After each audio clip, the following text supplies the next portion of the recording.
Storm week doesn't arrive with thunder, it arrives with chores. The barometer had dropped a neat tenth overnight. By noon, the chop wore the color of roof slate, and the gulls flew low with a commuter's patience. I ferried my brother from the mainland in the skiff between squalls, his duffel between his boots. The two of us hoods up in rain slickers and saying little because water steals words. He had asked to join my watch for a few nights. No big speech, just that a city desk had started to feel like a room with no windows. The tower has windows. It also has work. We moored on the lee side, duck-walked the pier with hands on the rail, and let the lighthouse swallow us the way it swallows any two people. One stare, single file, iron cold through the gloves. I gave him the keeper's tour in the order that keeps a place honest. Oil room first, because the past is still in the building, no matter what the LED vendors claim. Two blue drums strapped against the wall for the generator. A shelf with the old oil logbook. Boards scabbed with pencil notches from men who counted gallons the way others count paydays. I opened the book anyway, the habit older than me. Oil logbook, maintenance copy. 1308. Generator test run, 10 minor fuel depth, 27.5 in. Lens carriage wiped, bell striker greased. 1316. Foghorn compressor cycle test. 20 sec on, 2 min rest. Manifold hiss acceptable. End. We climbed.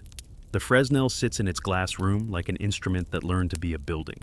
Our lens is a fourth order, 8 panels, the brass still warmer than anything else up here. The rotation motor, modern, sure, still pretends to be clockwork. I keep the cadence written on the sill because paper makes you keep promises. 1 revolution every 20 seconds, pulse 3 seconds bright, 2 seconds dark, then again. You can hear it if you listen with your teeth. Looks smaller than I pictured, my brother said. First words in the lantern room are always about size.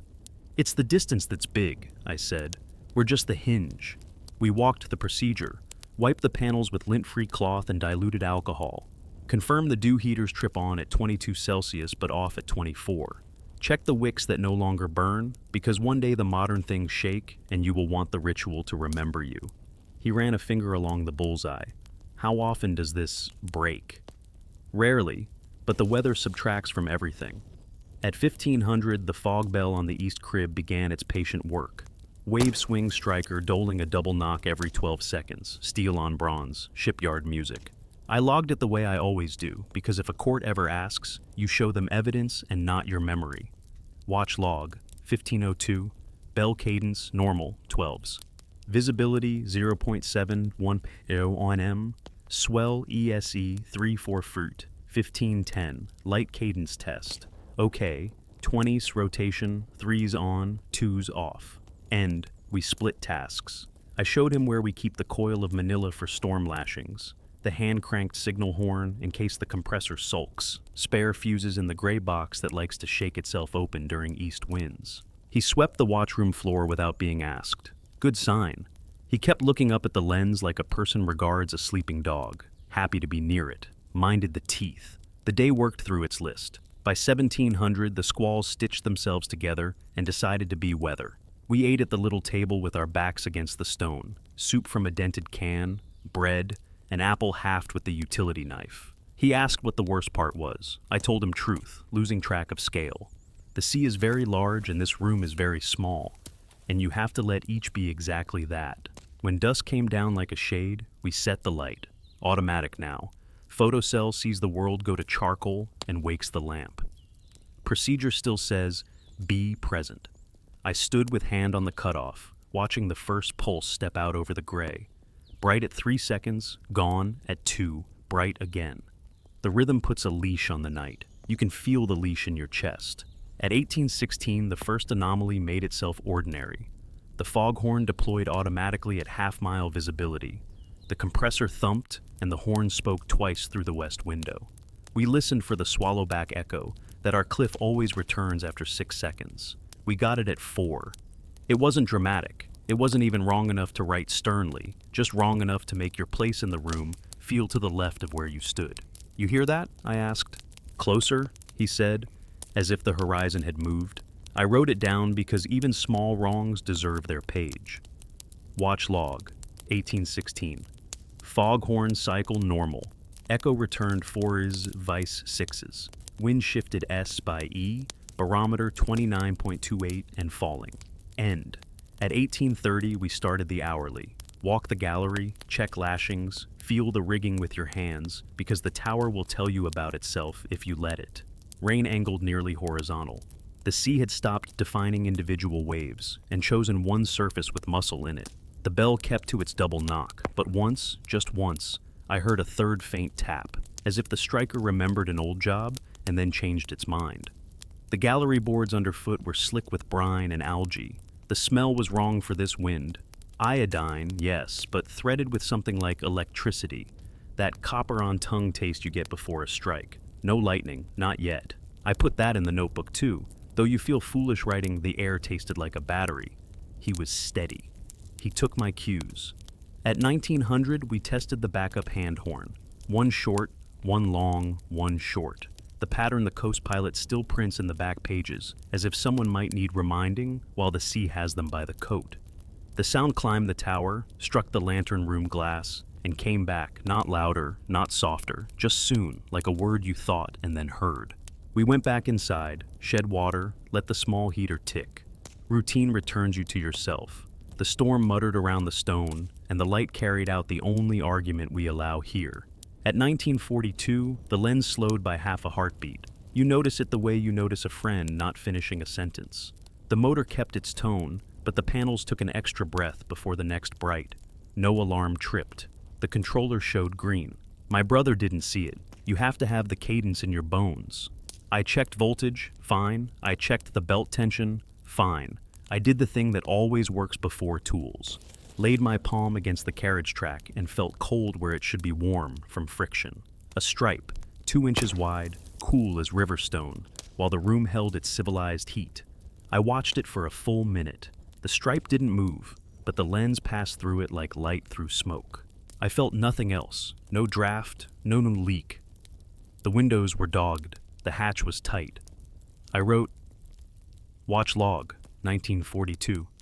Cadence dropped, E.2s for 3 rotations, recovered. Cold stripe on carriage track, stationary, no visible condensation, will monitor. End. He stood a little too close to the glass and breathed a circle on it, the way we all do before we train ourselves not to. Does it do that? Not in this weather, I said. Not from the cold side. And we made tea because you have to put heat somewhere. I kept one ear on the bell and counted seconds with my finger tapping the table. 12, 12, 12, then a faint lag, not audible so much as felt in the jaw. The horn's echo stayed short. The barometer slid. At 2014, I took him down to the oil room with 2 flashlights. I like to show new hands the building's bones when the wind is up. It convinces them the place is a machine and not a superstition. On the second landing, we walked through a pocket of air that smelled like nettles, summer sharp and green. A thing the ocean shouldn't give you in October. He stopped. We both stood in it like men passing through a memory. 1 step higher, gone. 1 step lower, gone. I backstepped, 6-stepped, forward-stepped, like a person finding a station on a radio. The smell stayed parked on that tread. Leaks? He asked. Nothing leaks nettles, I said, and smiled so he would keep his balance. We finished the round. The generator ran with its tidy indifference. The fuel gauge read what it should read. In the oil logbook, I wrote the things that can be written. Oil logbook, 2030, generator load, 38%, fuel, 27.25 in, fog bell audible, nettles odor noted on stair landing, BC, no source found. End. At 2100, the horn's echo came back at 5 seconds, partway to normal, like a tide changing its mind. The lens went right to its second. The cold stripe stayed. My brother asked if there was anything he could do beyond watch and carry and keep the cloths clean. I gave him the 2 rules that cover most of it. Stay on cadence, and if you don't know what you're seeing, describe it like you're testifying. We took the midnight to be the end of his first real shift. The storm would get braver later. Storms always do.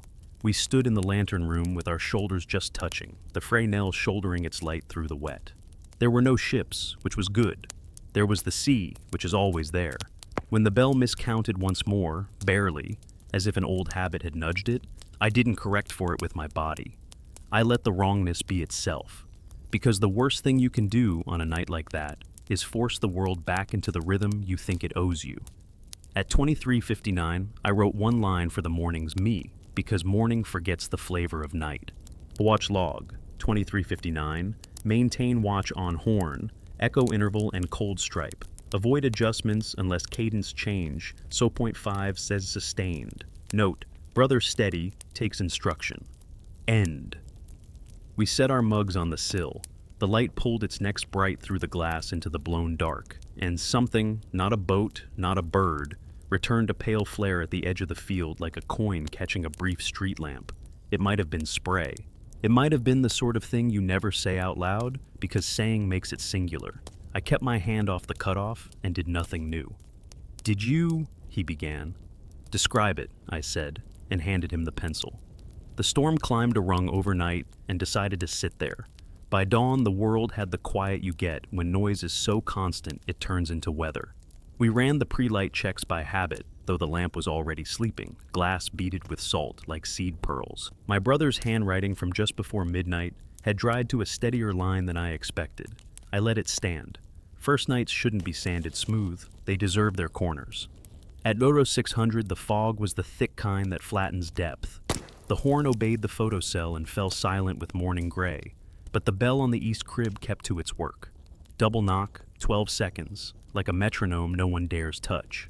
I brewed coffee on the hot plate and set up our small test for the day because routine isn't a way to pass time. It's a way to take a measurement. Plan. Confirm whether last night's 4-second echo was a storm quirk or a map change. We would use what we had: the fog bell's known bracket, the horn's known cycle, a tape measure, a watch with a second hand that hasn't lied to me yet, and the place itself. No adjustments to the light unless the cadence drifted a half second or more. Orders from the district office said, keep things boring during storm week. Boring can still include numbers. Daywatch notes, 0608, visibility, 0.5 nm, swell ESE 5 to 6 feet, wind S by E 22-28 key gusting, barometer 2911, task, echo interval survey. End. We laced rain slickers, pocketed the small signal horn like a talisman, and stepped out to the gallery. Everything felt near, the sea close, the cliff nearer, the lens a companion rather than an instrument. Fog worked at our faces like damp wool. The bell's double knocking came through the soup, but I felt the second note as much as I heard it, metal speaking to stone through Weatherer's hand. Count, I said. He tapped his thumb against the railhead like a drummer with a slow job. 12 between knocks, faithful.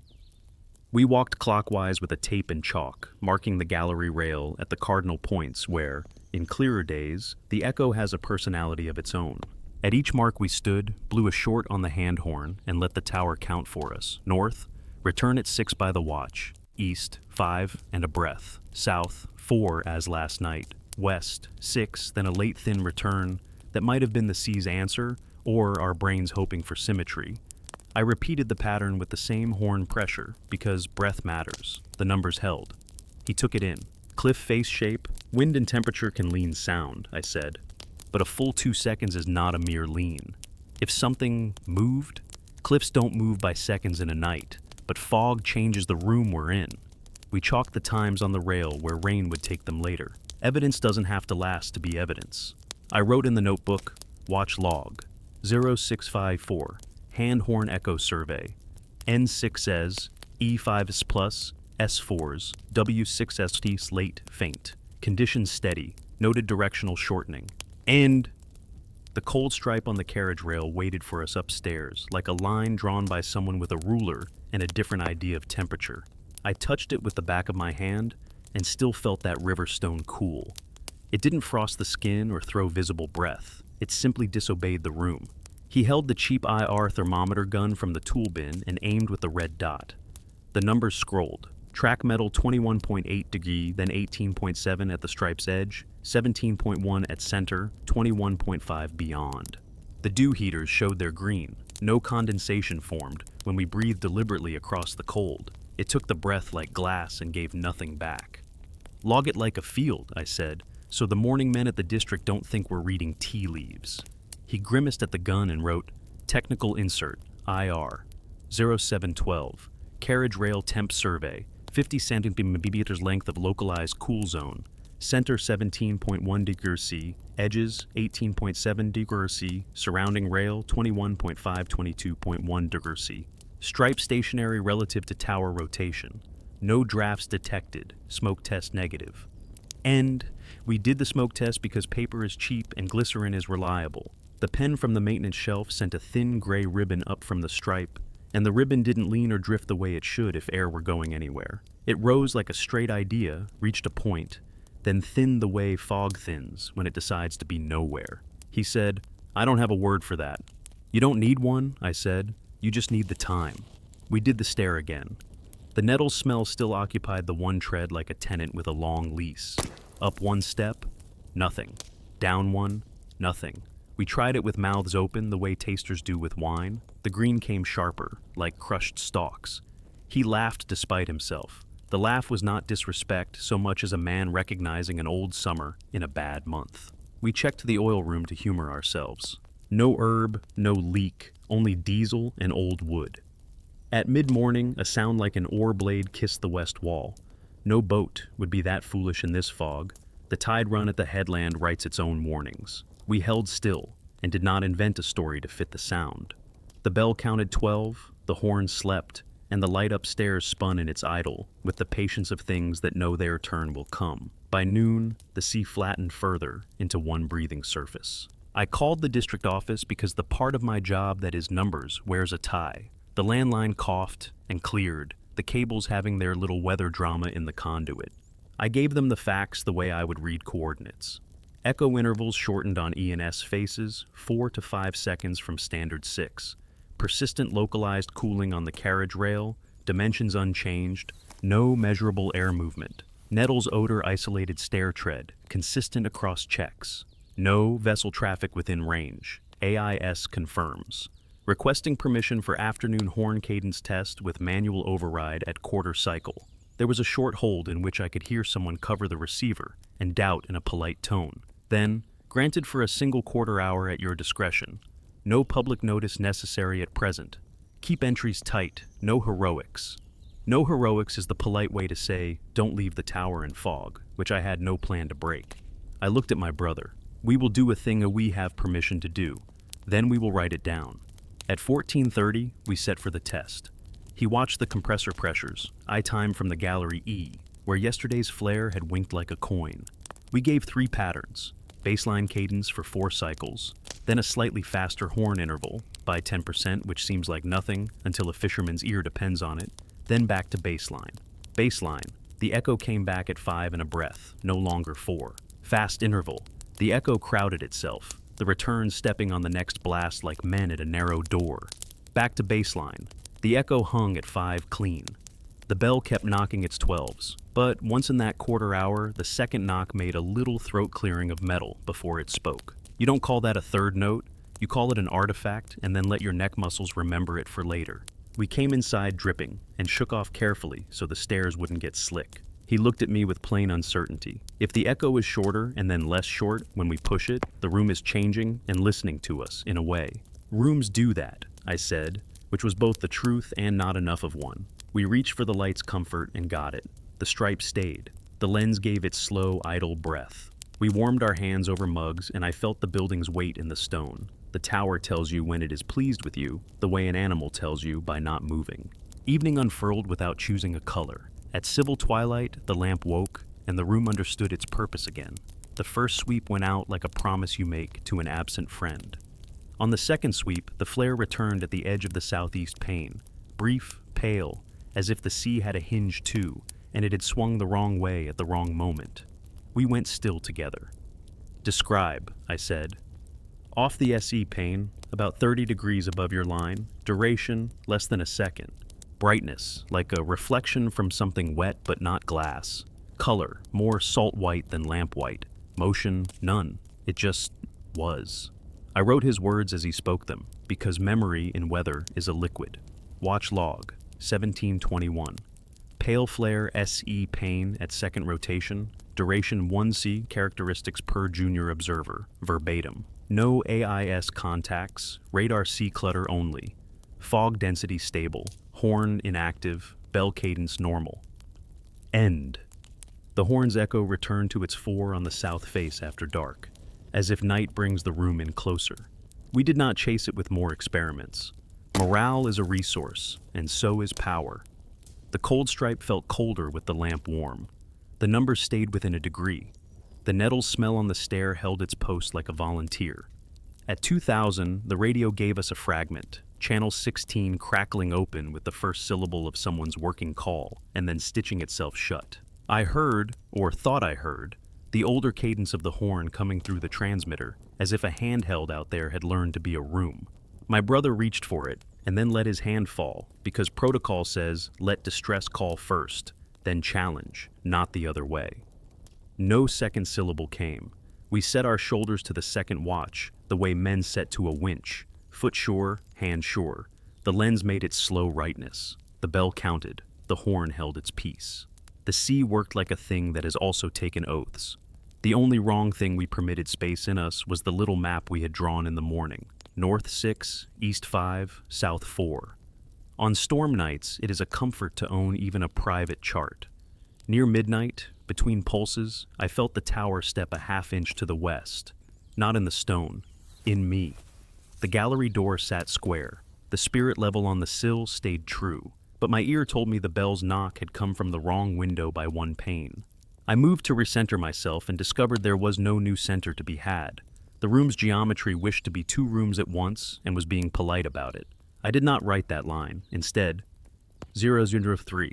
Maintain observation of echo intervals. Postpone further horn tests until after gale. Note, continue IR stripe survey each hour. Record dew heater status. Brother steady on counts. Good ear.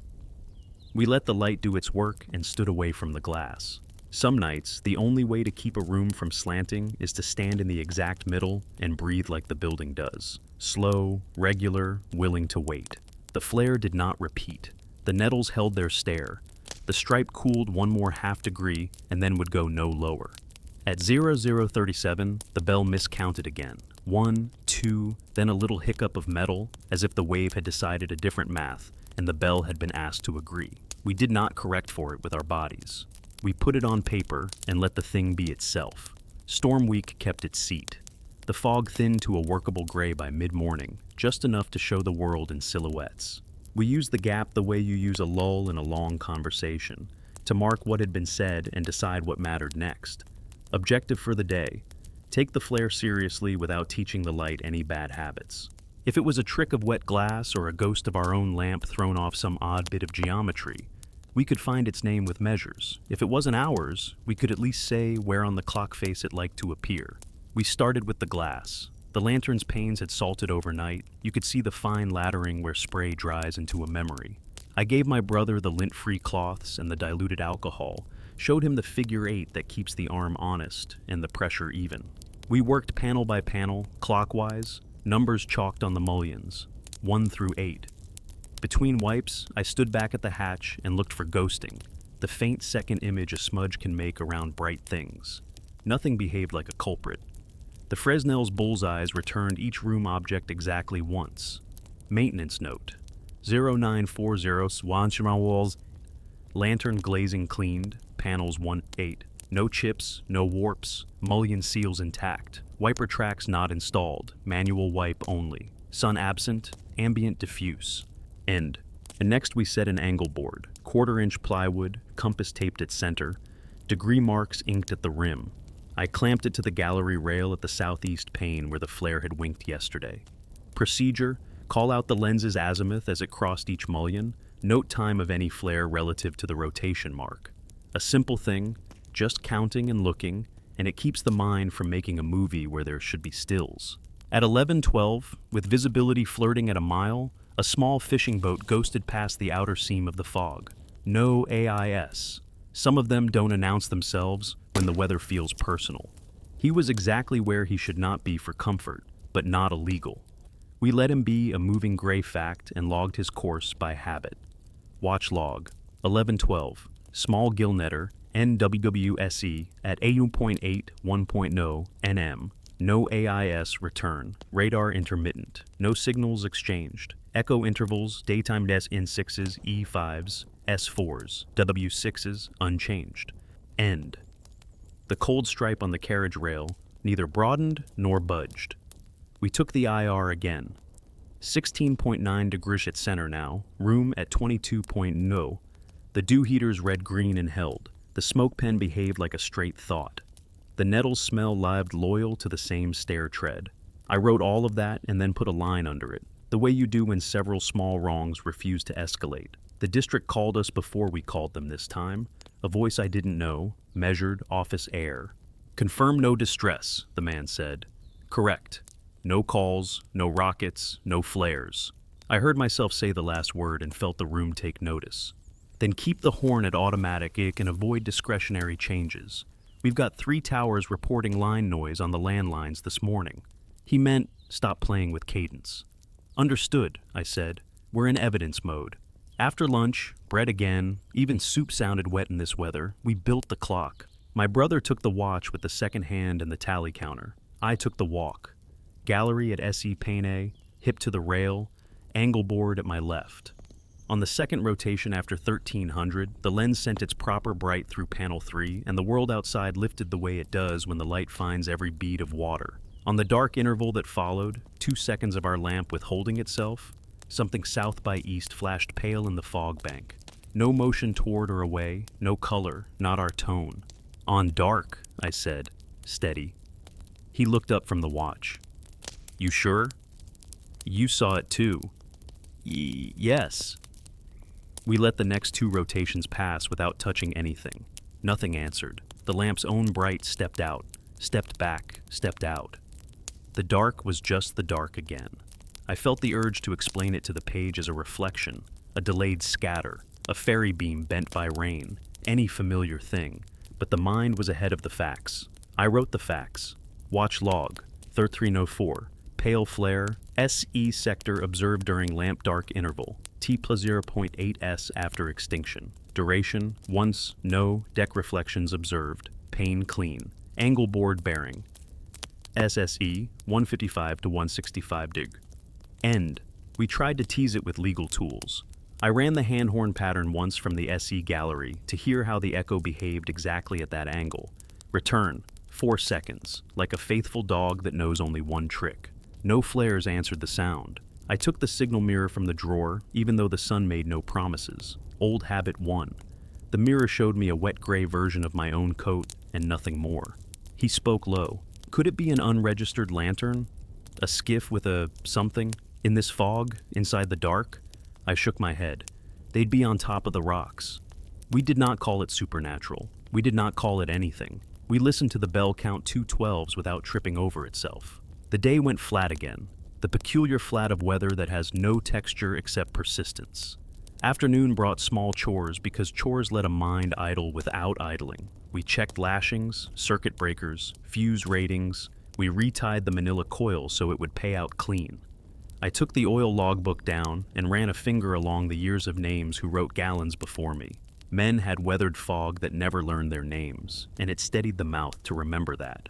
At 1640, the storm climbed another notch. The wind wheeled from S by E to straight E and found a hum in the lantern room, braces I'd never heard, a taut string kind of sound, like a boy rubbing a wet finger along a wine glass, not loud, enough to make your molars think about it.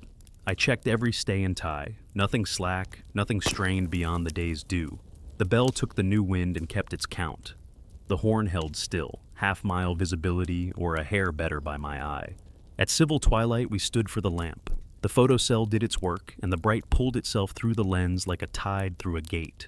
First rotation, clean. Second, clean. Third, on the dark, the pale flare again in the exact same wedge of world. SSE, just inside the cliff's shoulder. A flash you would call coin white if you'd ever dropped money in water and watched the sun snatch it as it went down. Only there was no sun here and no down, and nothing allowable for the beam to bounce from. The angle board said 106 turbers. The watch said 0.8 seconds after our lamps off. I said, count aloud. He did. 1/1000. It winked before he reached 2. We tried something careful. The controller allows a test cycle, 5 rapid half rotations for maintenance. You don't run it in weather unless you have cause. The cause was a hypothesis. If the flare were a simple echo of our own moving panels, a change in rotation behavior might move it or smear it. I requested the cycle. The controller blinked its green assent. We waited the next dark and then tapped the cycle. The lens obliged. Half rotations briskly, breath off time, our pulses jittered by the wrong cadence. The flare did not follow. It came at its same place, same after dark, as if it knew none of our buttons. When the test ended and the lens settled itself, I wrote what the test did not tell us. Technical insert, 1709. Maintenance half-rotation cycle initiated, authorized. Flare recurred during standard dark interval at azimuth 160 days, regardless of lens rotational speed phase. No correlation between controller state and external flare timing detected. Conclusion: flare not an internal reflection synchronous with lens mechanics. End. The radio cracked at 1734, a working call from someone close enough to be personal. Light, a man's voice, then carrier only, then the tiny chop of syllables that come when a microphone is shoved against a coat and forgotten.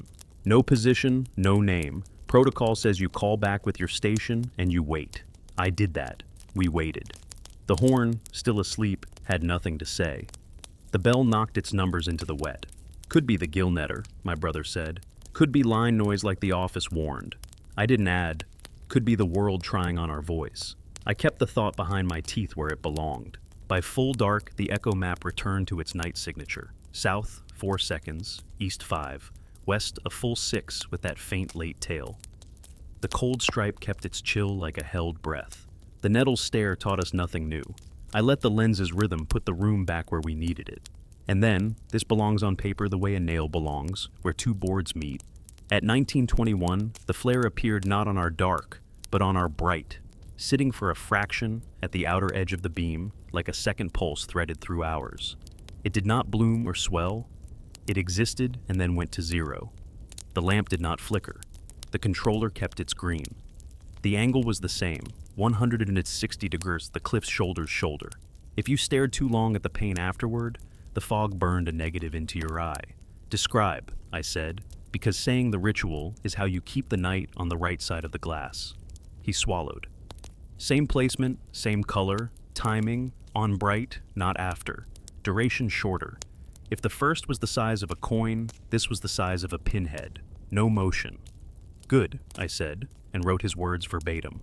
Watch log, 1921, secondary flare, pinhead scale, concurrent with lamp bright at azimuth, 160 duration, 0.3 to 0.5 s. No instrument alarms. Echo intervals unchanged. Bell cadence unsteady, 1x, second knock, throat cleared.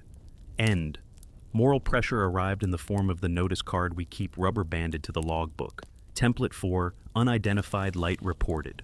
If I filled it, the Coast Guard would bounce the notice to mariners by morning, and a dozen men would call us cranks in as many accents by noon. Order said, keep it boring. Safety said, name the thing while it's still a thing and not a story. I set the card on the table and did not write on it. Instead, I pulled the hand horn from its peg and waited for a lull in wind slap, then gave one measured long blast toward 160 degrees. The sound went out like a rope. 4 seconds later, the echo came back with a small second echo riding it like a gull riding the pressure off a bow. Not a full second echo. A thinner ghost, late by a beat I couldn't catch on the watch, enough to make hair consult itself. We didn't test further. There is a line where curiosity becomes poor seamanship. We let the hour turn. The lamp shouldered the weather. The flare did not return in that watch. The bell miscounted once more with a polite stutter, and then remembered its job. Before midnight, I wrote a line for the morning me, who is a different man with coffee and the luxury of being certain of little.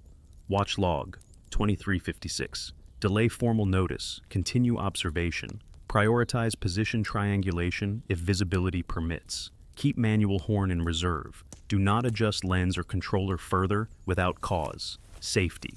End. We stepped away from the glass.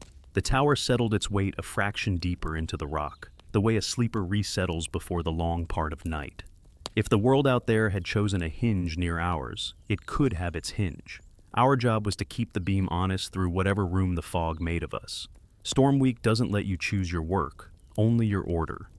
By first light, The fog had thinned the way wool thins at the elbows, threaded enough to show a shoulder of cliff and the flat slip where the skiff lands on ebb. The wind held east. The bell counted its 12s like a man counting breaths through a bad night. We had slept in shifts on the canvas cots. The lens above us kept the patient idle of day. One slow rotation every 20, the faint motor tone like a heart heard through a wall. Objective for the daylight, put our boots where the water had lately been, and take notes with the plainness that lets a court understand.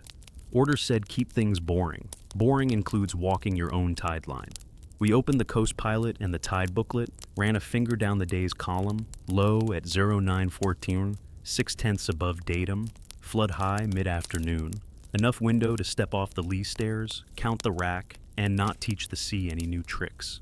I made it formal on paper because a formal thing tends to behave. Day plan, tide survey. 0730, prep, lines, PFDs, signal horn, 2 radios, tape, flagging, chalk, camera. 08450935, ebb window. Walk lee, cove only, no cliff traverse. 1 man on tether at all times. Survey, set 10-meter transects perpendicular to tide line, log rack composition, mark anomalies, collect none. Echo intervals midday from gallery. IR stripe hourly. End. We suited. Rain slickers, boots taped at the cuff, PFDs snug, knives on the belt where they belong. I checked the signal horn cartridge. He checked radio batteries. We tied in with 60 feet of manila each to the stanchion at the landing. Carabiners opposite directions, the way a fall becomes a swing and not a swim. The fog smelled clean in the stairwell, except on the one tread with nettles for a home. The nettle note was sharper today, as if bruised. Same tread, he said. Same tread, I said, and let the thought sit where it was. The lee cove takes a small, disciplined surf in an east wind. Pebble clatter, then hush. We timed our step, went down together, hands on the wet iron, the skiff's painter humming a little with surge. The cove's crescent showed a tide line sharp as a pencil. Eelgrass, lobster pot fragments, kelp, a broken crate slat with blue letters worn to ghosts. I called the transect. He stretched the tape from the lowest clean wet to the rack and read off every meter while I wrote. Meter 1, cobbles, strand rack, fucus and eelgrass, he said, better on Latin than I would have guessed. Meter 2, plastic twine, 1 lobster rubber, 1 cork. Meter 3. We moved like that, 2 men counting, a tower at our backs. The sound here was smaller than upstairs. The bell came crosswise through air that had no patience for long thoughts. On transect 3, I found the first thing worth a second look. A twist of dry grass threaded clean through a coil of kelp, tight as a child's bracelet, no sea-snag knots, ends tucked under like a practiced finger had done it, and then set it where the tide would put a frame around it. Dry. In this weather. I wrote that word twice, then crossed one out. He crouched without touching it. From the mainland? Grass doesn't stay dry by accident, not today. I sketched the loop with my pencil, because photographs lie about wetness and graphite doesn't. We measured from the landing's base, 7 meters along the line, 1 meter above the last wave's gloss. I flagged a stone a foot away and wrote the flag number, because you always want to find your way back to the exact wrongness and not its cousin. Transect 5 gave us our second breadcrumb. At the meter 4 mark, the stones wore a lace of salt, the white line a faint rind on the windward faces only, a chalk that made you want to rub it with a thumb. The line ran level as if drawn, too straight for surge, too high for splash. We set the level from the toolkit on the stones, a ridiculous little aluminum thing we keep for shelving, and the bubble found center. The line cut around the curve of the cove at one height, ignoring dips and bumps, not smeared, just present.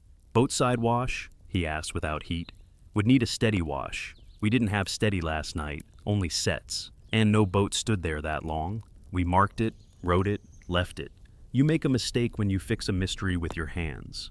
At the south end of the cove, the cliff throws a shoulder, where we have no business except in dead calm. The angle of it happens to be the same wedge of world we'd chalked on the angle board, SSE 160 degrees by our cheap compass. The fog skirt lifted enough to show that shoulder as a mauve plain, slick with rain. On the flat rock at its base lay stems, nettles, fresh cut, bruised at the nodes where fingers had pinched. Not drift, not sea-grown. 4 stems, a thumb long, as if someone had taken what we'd been smelling on the stair and offered a small proof on the lip of the tide. He looked at me and then wrote without being told. Tide survey insert 0919. Found Urtica dioica stems, fresh, bruised, at cliff base in Lee Cove, not waterlogged.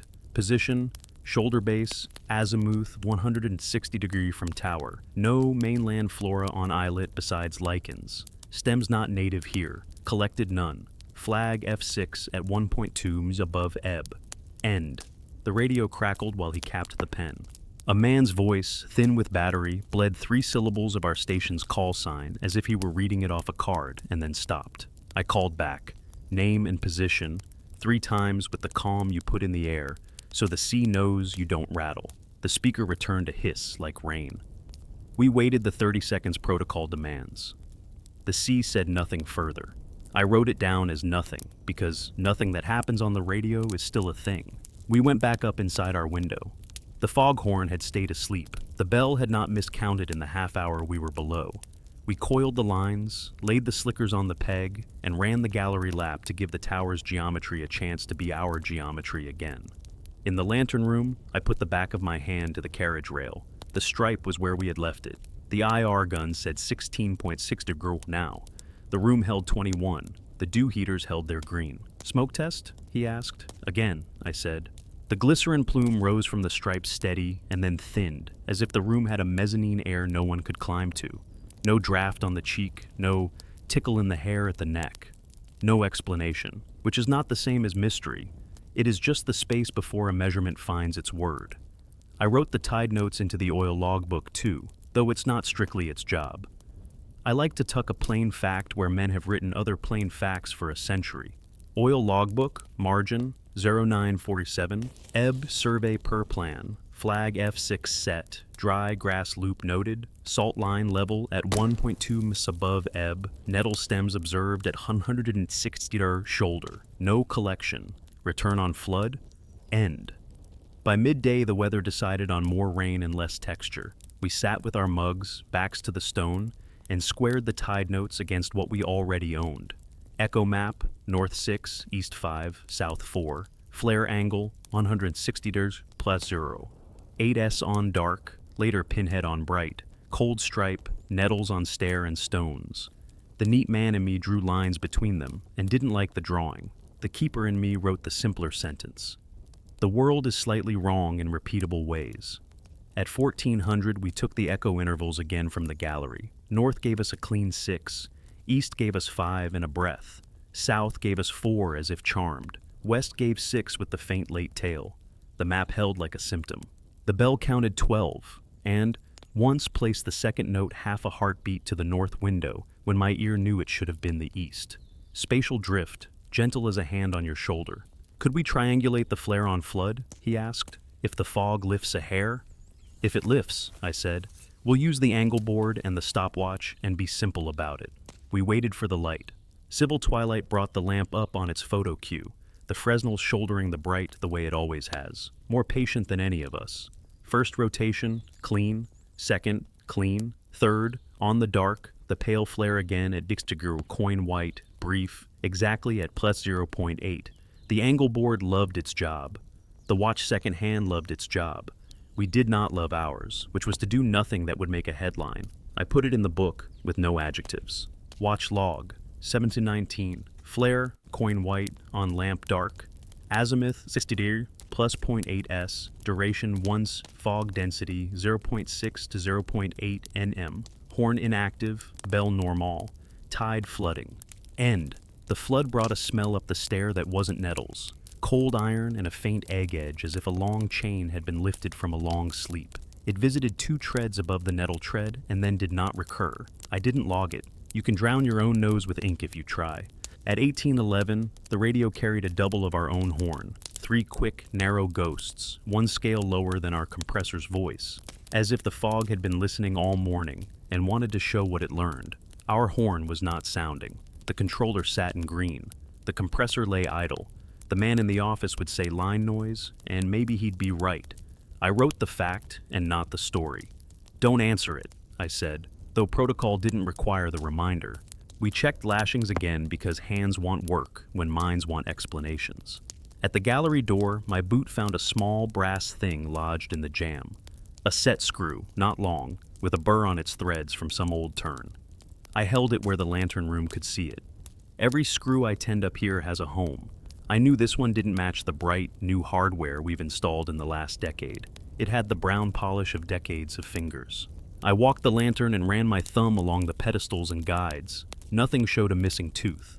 The screw might have lived in some older brace and traveled with shoes out of the oil room long ago. Or it had come here some other way. I set it in the tin on the bench we labeled "Unplaced" for exactly this peace of mind. Night settled. The lamplight made a moving room of the fog, our windows passing like patient theater. The flare answered 2 more times, precise as a metronome you don't own. We spoke little. I made 1 more line for the morning, for the me who likes a list with straight margins. Watch log, 2350. Compile tide survey into typed sheet for district. Recommend no public notice yet. Continue echo checks. If visibility 1 nm, attempt bearing cross from gallery and lee stairs simultaneously. 2 observers. No boat operations during storm week unless distress flagged. End. We stood a little back from the glass and let the building be its weight. The bell refused to miscount. The horn held its breath. The sea smoothed its back for a minute, like an animal remembering an older shape. Somewhere below that edge at Wadiger, the flood wrote a new line on the rock we would not see until morning. Storm week pressed flat overnight, the kind of pressure that makes a building remember its mortar. We split the cots again and met in the watchroom at 2300 with the simple plan district likes to see in a morning memo. Hold cadence, hold notes, hold our nerve. If visibility ticked past a mile, we'd try the bearing cross we'd promised on paper. 2 observers, 2 positions, 1 stopwatch, 1 angle board. No boat, no theatrics. The Fresnel turned its slow oath above us, brass warm where my hand always rests before a long night. Night watch plan, 2305. Echo intervals hourly, NESU, 2310. Sunrise, monitor recurring flare, target azimuth 160 degrees. Attempt bearing cross of viz 1 nm. Stripe temperature at top of hour. Dew heaters verify. No discretionary horn tests. Signal horn ready for distress only. End. We climbed to the lantern. The cold stripe lay on the carriage rail like a rule someone else had set. IR gun. 16.4 dirs in a room at 21. Dew heaters green. Smoke pen rose straight again and then thinned, as if there were a shelf of air above the stripe where smoke learns to be nothing. My brother watched the ribbon with a frown that isn't complaint. It is concentration trying to earn its keep. Same as before, he said. Same as a kind of information, I said, and logged the numbers like they could hold the room to itself. The bell settled to its 12-second double knock without a stutter. The horn slept. The radio only breathed. Wind eased a point north of east and lost some teeth. I felt the tower take that change into its bones. The lantern braces stopped singing their wine glass note and returned to their usual unmusical job. At 2330, we ran the echo map from the gallery. North 6, east 5 in a breath, south 4 on the nose, west a clean 6 with a thin late tail laid over it like tracing paper. It comforted me to hear the wrongness arrive in order. We do fine with wrong when it is punctual. Midnight brought that small inward quiet good nights have. The light carving its room, the sea shouldering the rock with an old argument, the barometer sulking but not falling. We ate quietly, apples and crackers and water because coffee would make the hands jumpy. My brother took the watch log and wrote in the same print he used on the tide sheet, neat and not afraid of white space. Weather teaches penmanship, I've noticed. The worse the world outside gets, the straighter men want their lines. At Boyteen, 3rd rotation after we said the word quiet, the flare appeared on the dark where it always favors. Coin white, pin neat, in the 160 degrees wedge. Plus 0.8 seconds after our bright faded, almost lazy in its repeat. We did not speak while it sat there. It did not sit long. The angle board's line matched yesterday's mark. My brother murmured the time and I wrote it, while the afterimage still lived in the pain. Watch log, Yerwaiteen, flare, dark phase, SSE sector, 160 degrees at plus 0.8 s, duration once. Viz, 0.9 1.0 nm by buoy loom. Echo intervals unchanged. End. "Quarter-mile more, and we try the cross," he said. "Daybook says dawn will give us that mile," I said. "We stay honest until then." The nettles lived on their stare and made no new claims. When I ran my palm along the gallery door jamb, the unplaced brass set screw was where I left it in the tin, which felt like a small social grace in a week where objects want to move on their own. Between 1 and 2, the tower made a micro shift in me again. One pane to the west in my head, while the spirit level on the sill kept pretending I was wrong. Spatial drift that threatened to be an idea, and not only a sensation. I let it be unspoken. Speaking can make a thing choose you. At 0211, the radio carried our station's call sign back to us in a voice that did not know how to finish a sentence. I returned the standard identification and waited the standard half-minute. Nothing else. I logged it as civil line noise with my pen a shade too firm on the paper. We checked cadence upstairs because numbers make a room square. Rotation held 20 seconds. The motor tone ran like a small engine that was proud of not needing admiration. I pressed my hand to the brass and then to the stripe. Warm and not warm. The difference felt larger in the dark, though the gun said the same numbers. Perception is a poor instrument. Better to keep the ones that click. Technical insert, IR, 0300, stripe center 16.2 digs, room 20.9 digs. Dew heaters on, indicators green, condensation absent. End. By 0330, the fog loosened its hand a little. You could just pick out the buoy off the South Shoal by the duller kind of dark it makes against the Maine dark. I raised the binoculars, then lowered them. Glass does more harm than good until the sky lends it a threshold. My brother had been running the echo counts without being asked, thumb-tapping the rail, timing the south with a musician's mien. I watched his face in the lantern's slow light. He wore the look people get when they realize their senses can be tools and not just windows. "Dawn will give us our mile," I said. "We'll stage positions at civil. I'll take the gallery. You take the lee stair top. Line of sight to that shoulder without the cliff hiding the low water. Angle board here, compass with you. We marry times. If we luck into 2 flares, we can draw a line in a real room and not just in our heads." He nodded, not for me, but for himself. "I'll speak what I see and not what I think I see," he said, repeating the rule without ceremony. The bell stumbled once near 4, a small throat clear between the 2 knocks, and then remembered itself. The horn slept. The cold stripe cooled another 10th. The nettles held. The stair between nettles and oil room picked up that cold iron egg edge for one breath and then lost it again. When a place gives and takes like that, you stop trying to catch it with words and you catch it with timestamps. At 0456, the east began to entertain the idea of being a color. The gulf between fog and sky learned to sort itself into 2 kinds of gray. Visibility widened by a careful hand, half a mile, 3/4, a mile in pockets if you squinted the way old men on coasts have always squinted. The buoy off South Shoal showed a suggestion of loom. I set my brother with the hand radio, the compass, and the little clipboard with the waterproof paper. We reviewed the plain words. "If you get anything, any pail, that is not ours. Bearing by compass, mark time against the lamp's bright dark. Say the words twice, don't explain. If you get nothing, you say nothing."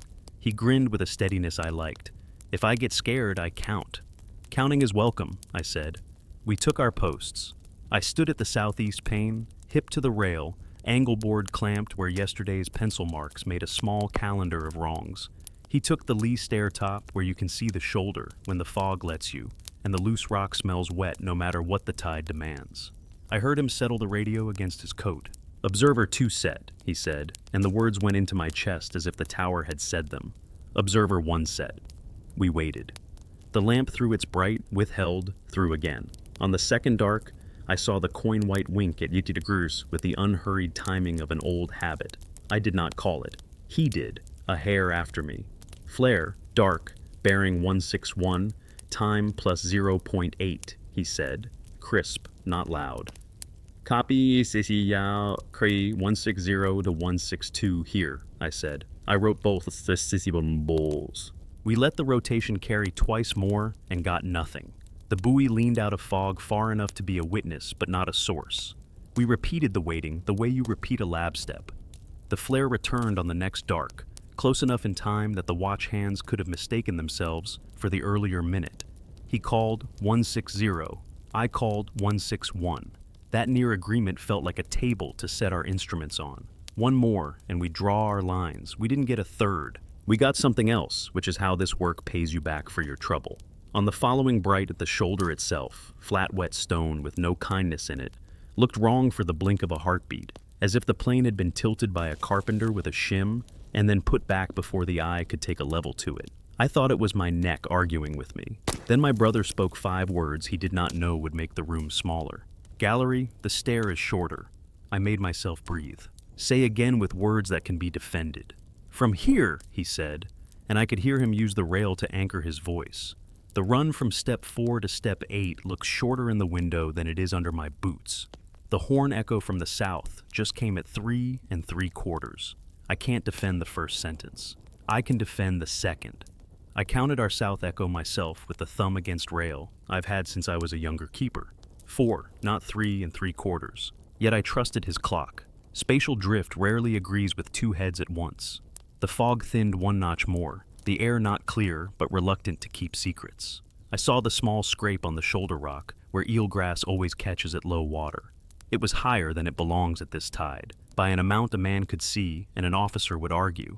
I pinned the sight with the only nails I own, time and angle.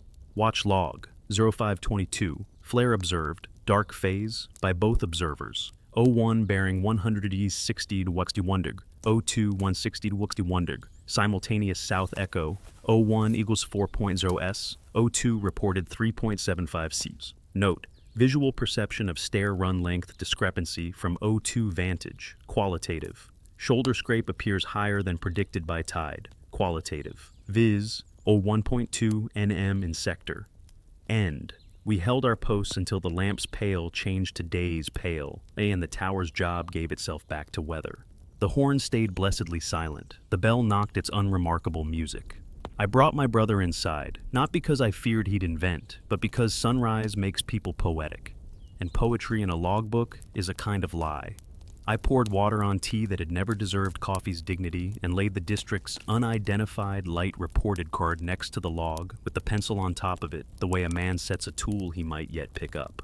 Orders said boring. Safety said name what you can name. He waited for me to choose.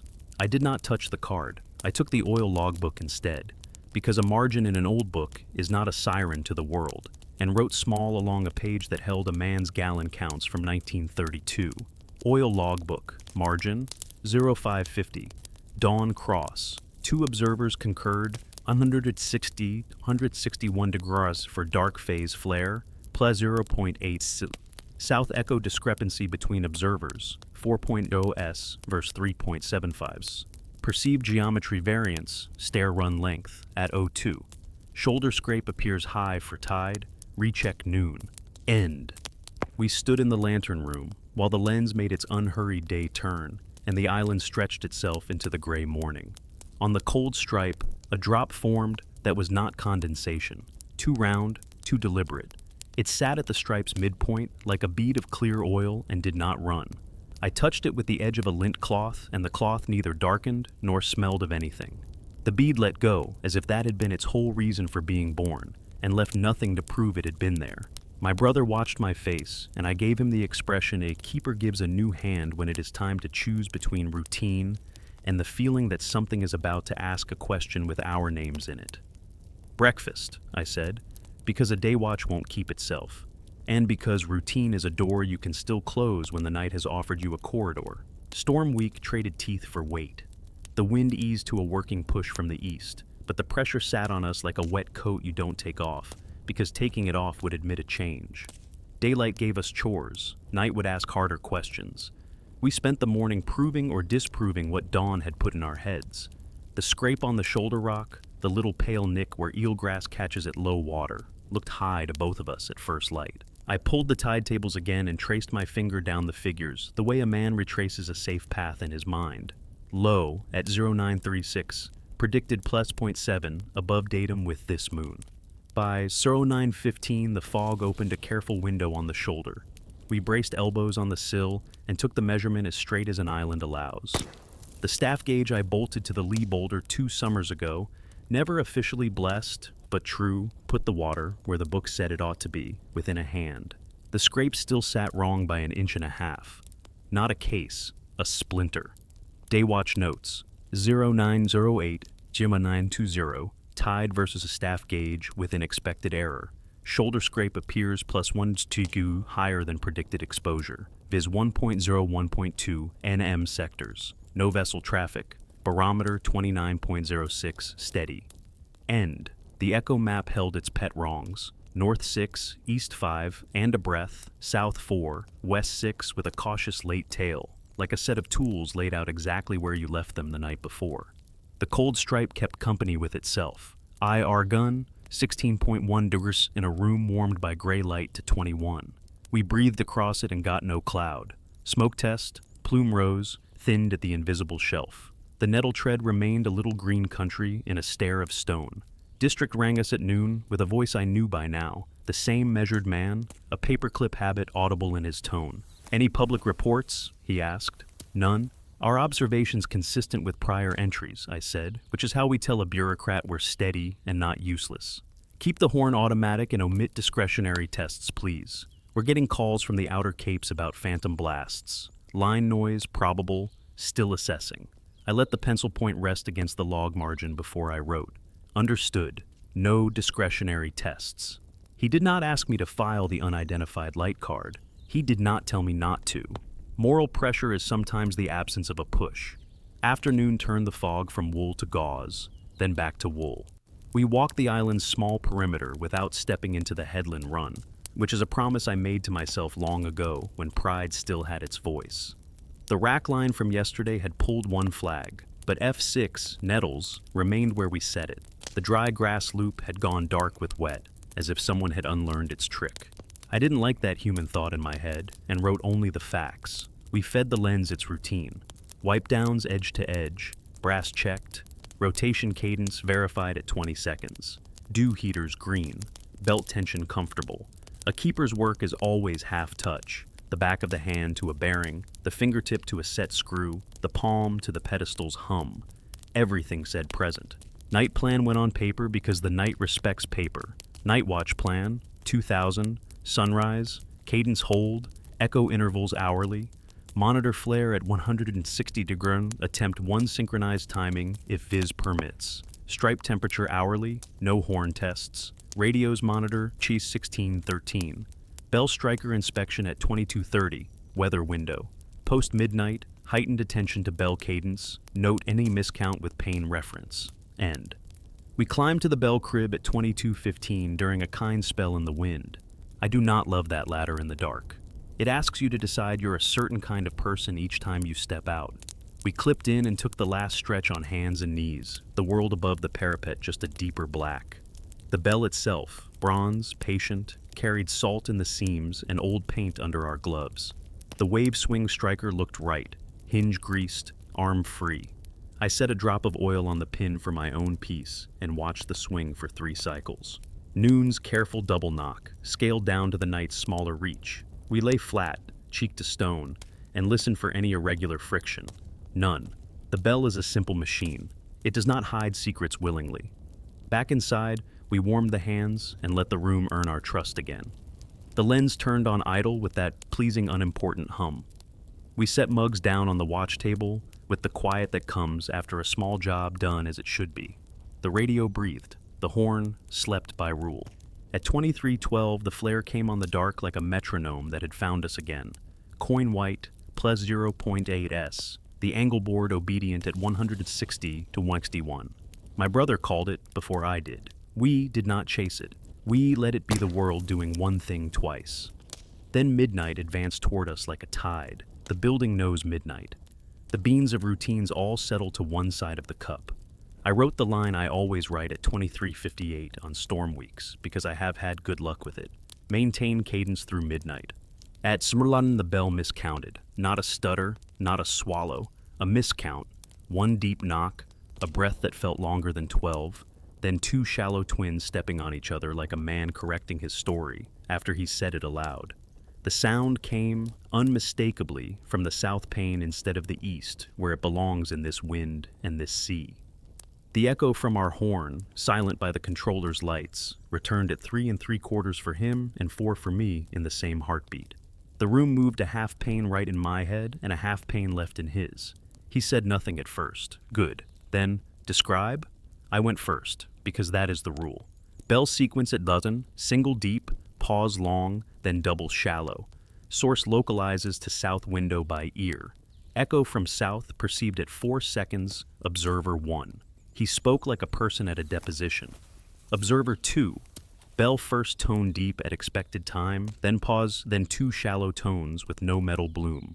Source localized to south by east pane. Echo from south perceived at 3 3/4. The bell resumed its ordinary double knock on the 12s afterward, as if no such sentence had passed through it. The hum in the braces did not come back. The lantern's motor tone did not change. The stripe stayed 16.0 degree, which is a number and therefore a kindness. I wrote it all with the caution of a man placing glass on a shelf. The watch log, 0,000, bell cadence miscounted. Sequence 1, deep, long pause, 2, shallow twins. Apparent source localized to S pane, both observers. Horn inactive. Echo S, O1 equals 4.0 S, O2 equals 3.75 S, simultaneous. Lens cadence steady, controller normal. No vessel AIS radar in sector. End. We stood off the glass for several cycles, as if our faces might have been making the bell behave oddly, which is not how bells work, and yet is how people work. The next 4 12s came plain. Then at 0:12, the second knock arrived with a throat-clearing metal burr and placed itself between south and east, an impossible location my ear accepted and my pencil allowed only as between panes. I put between panes on paper and wondered what an officer would make of a phrase like that. The radio woke long enough to take our station's call sign and give it back to us in a voice with no patience for endings. I returned identification and said nothing else. Protocol is a fence you keep painted even if you suspect things could sneak through it. We took the echo intervals as insurance. The map's still wrong the way we know it wrong. North 6, east 5, south 4, west 6, with a late tail like a dog that refuses to leave the porch. The miscount had not taught the world a new trick. It had only stepped out of the line to show us its ability to step. "Do we file the card?" my brother asked. His breath stayed slow. He had learned something this week about doors you don't open with sentences. "Not yet," I said, and felt the weight of that choice live in my shoulders. District's boring is not the enemy. Panic is. A notice to mariners means phones ringing, and I would like one more night's map before I draw theirs. We set up a small test we could defend. Not a horn change, not a lens adjustment. Paper and time. I taped a narrow strip of white card on the sill of the south pane where the sound had placed itself. A mark for our eyes to anchor when the ear tried to run ahead. At 0:36, the bell's first knock arrived polite and bronze. The second arrived a shade lean, like a man walking with his shoulder turned to weather. The mark did nothing except be a mark, which is as it should be.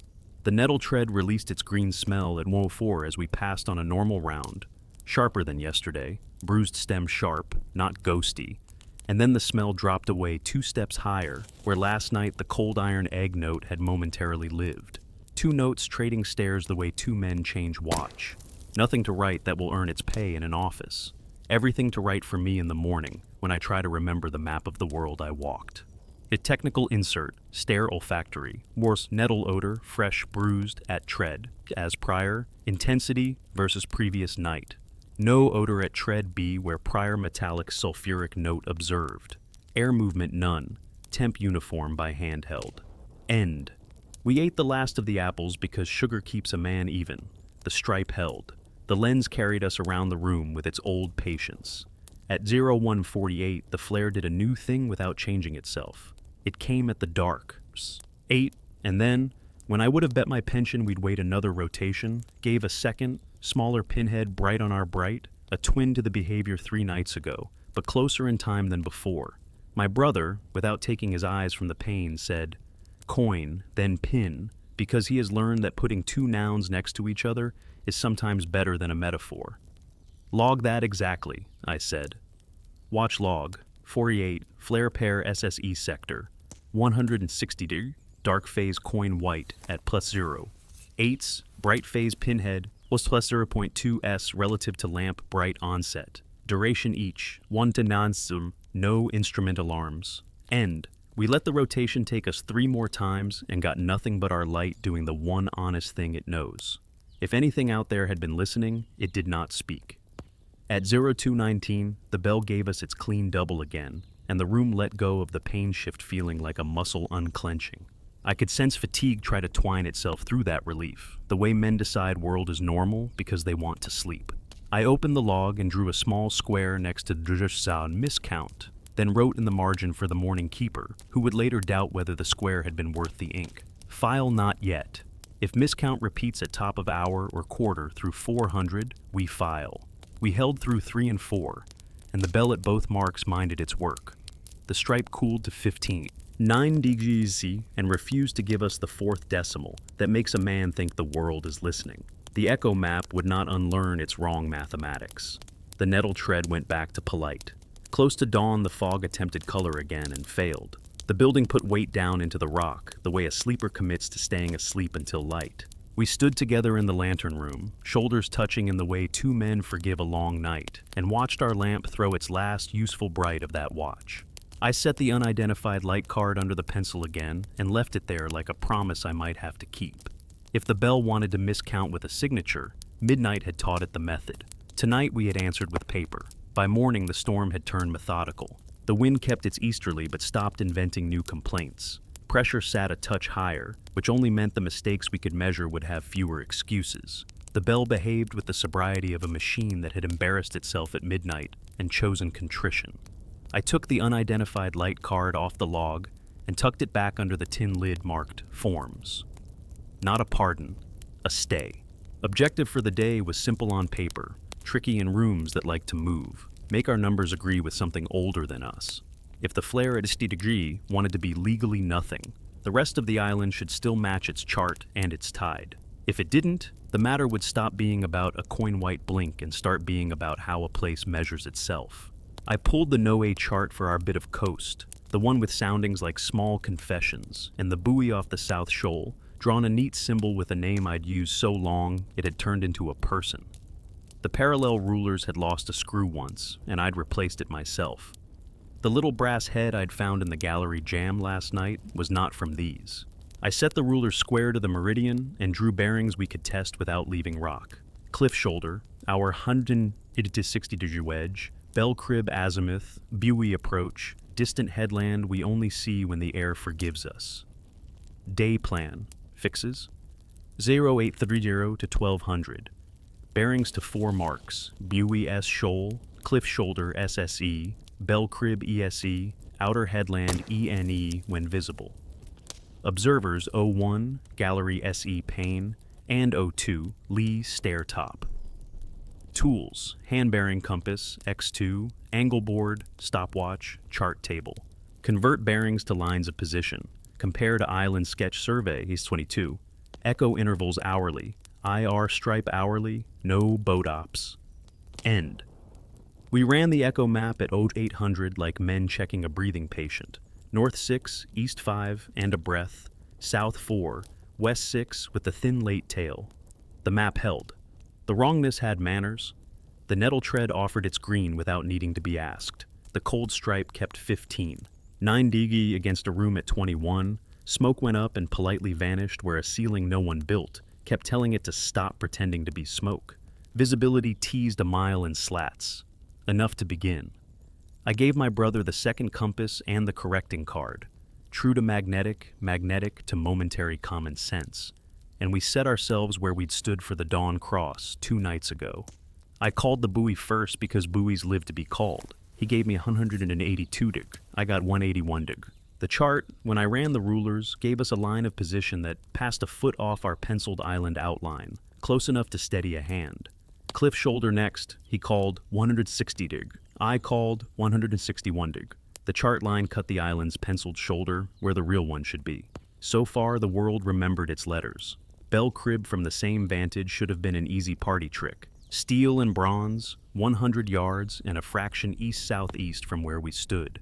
Dead honest geometry you could recite in your sleep.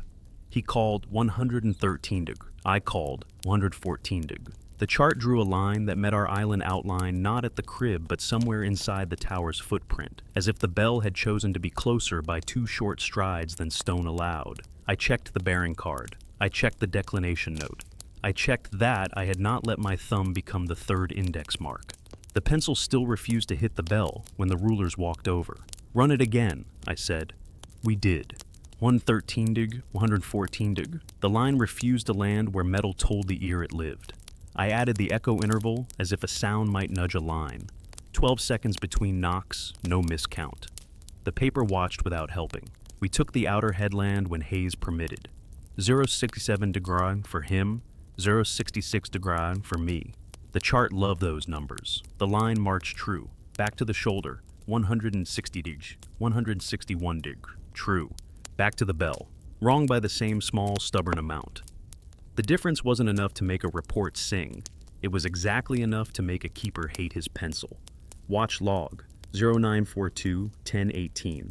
Lines of position, buoy S shoal and outer headland intersect island outline within tolerance. Cliff shoulder SSE likewise.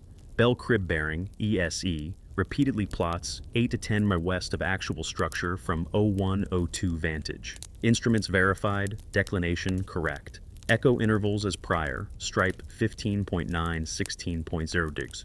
End. He suggested what any sensible man would. Tape the island. If the chart and the eye disagree, make a fresh eye.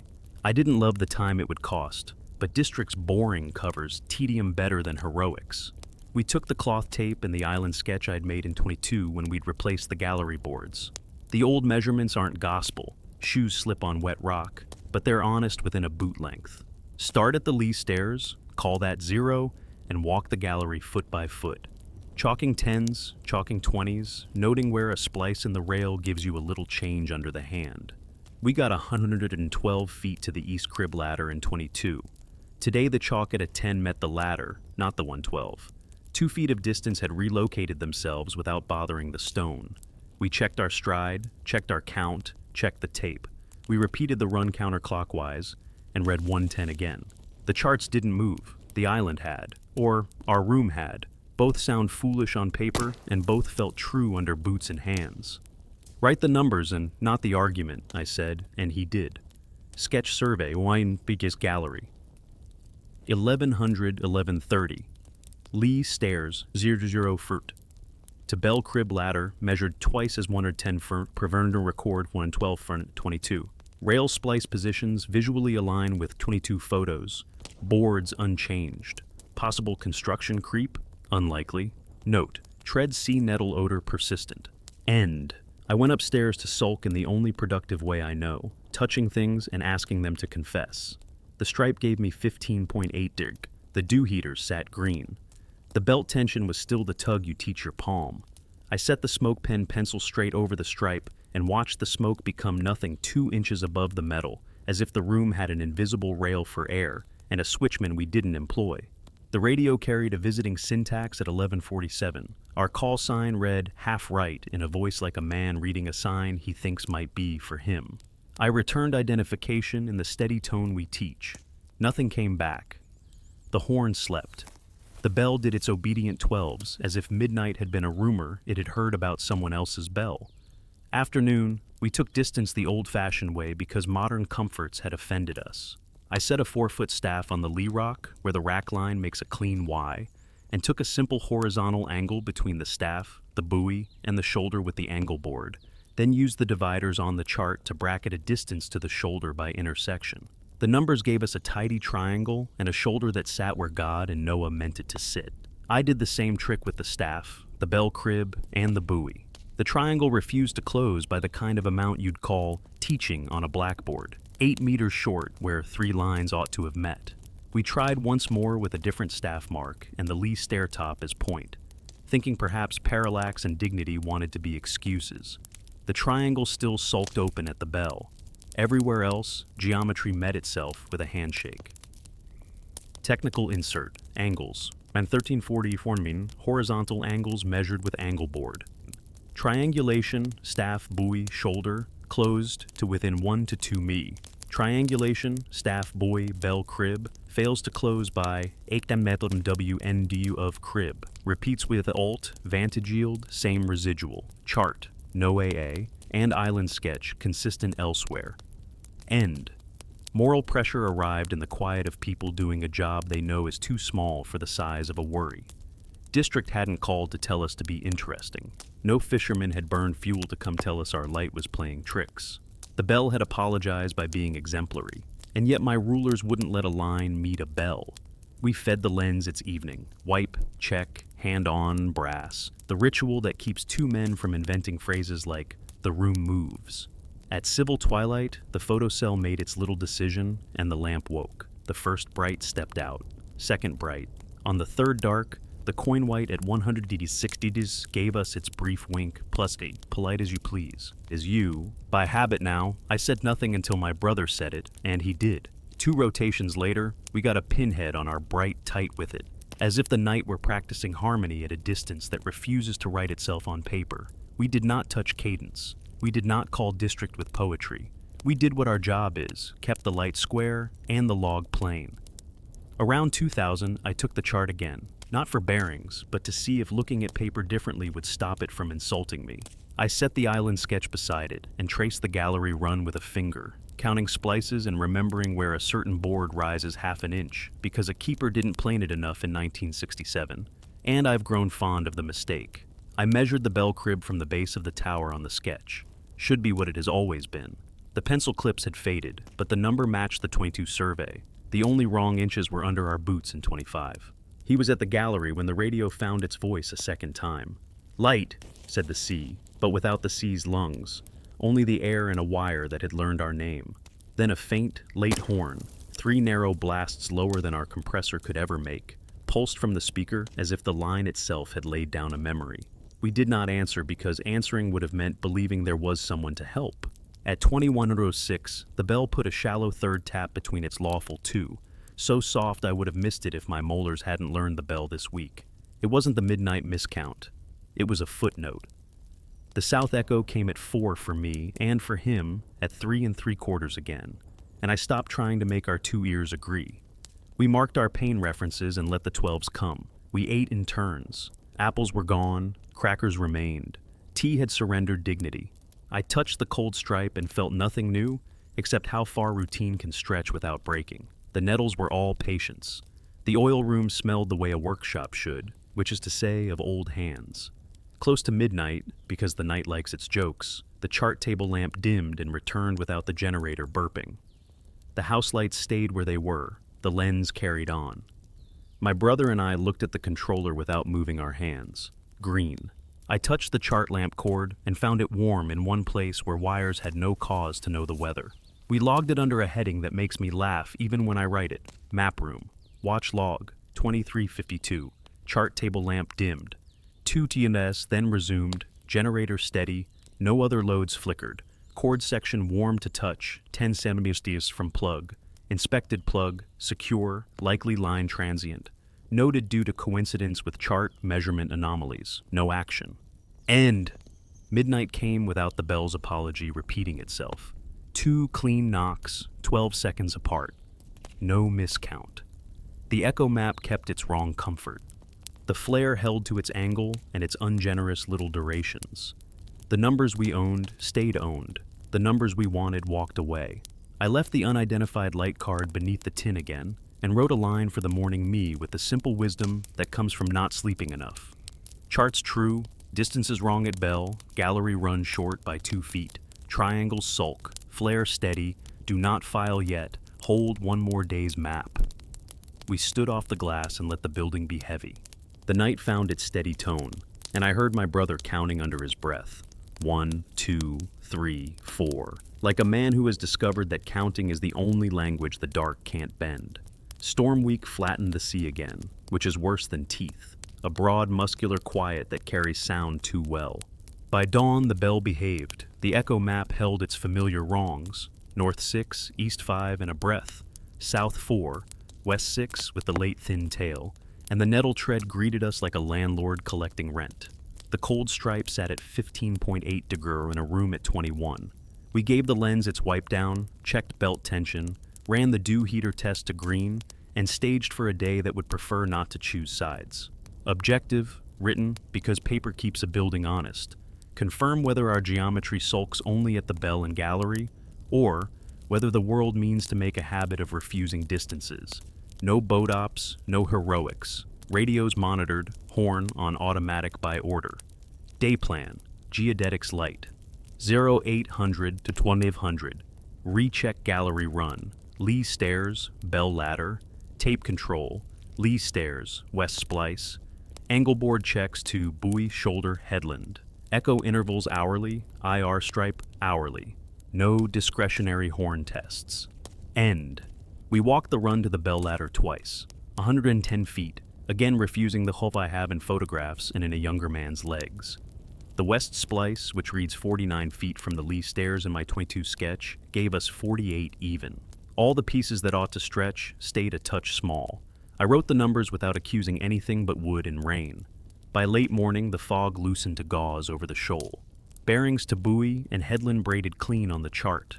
The bell crib bore still landed 8 to 10 meters west of the bronze, as if the bell had moved while refusing to move. I traced the misclosure with the rulers and let the pencil rest so I wouldn't press through the paper. District called near noon, the measured voice with paperwork in it.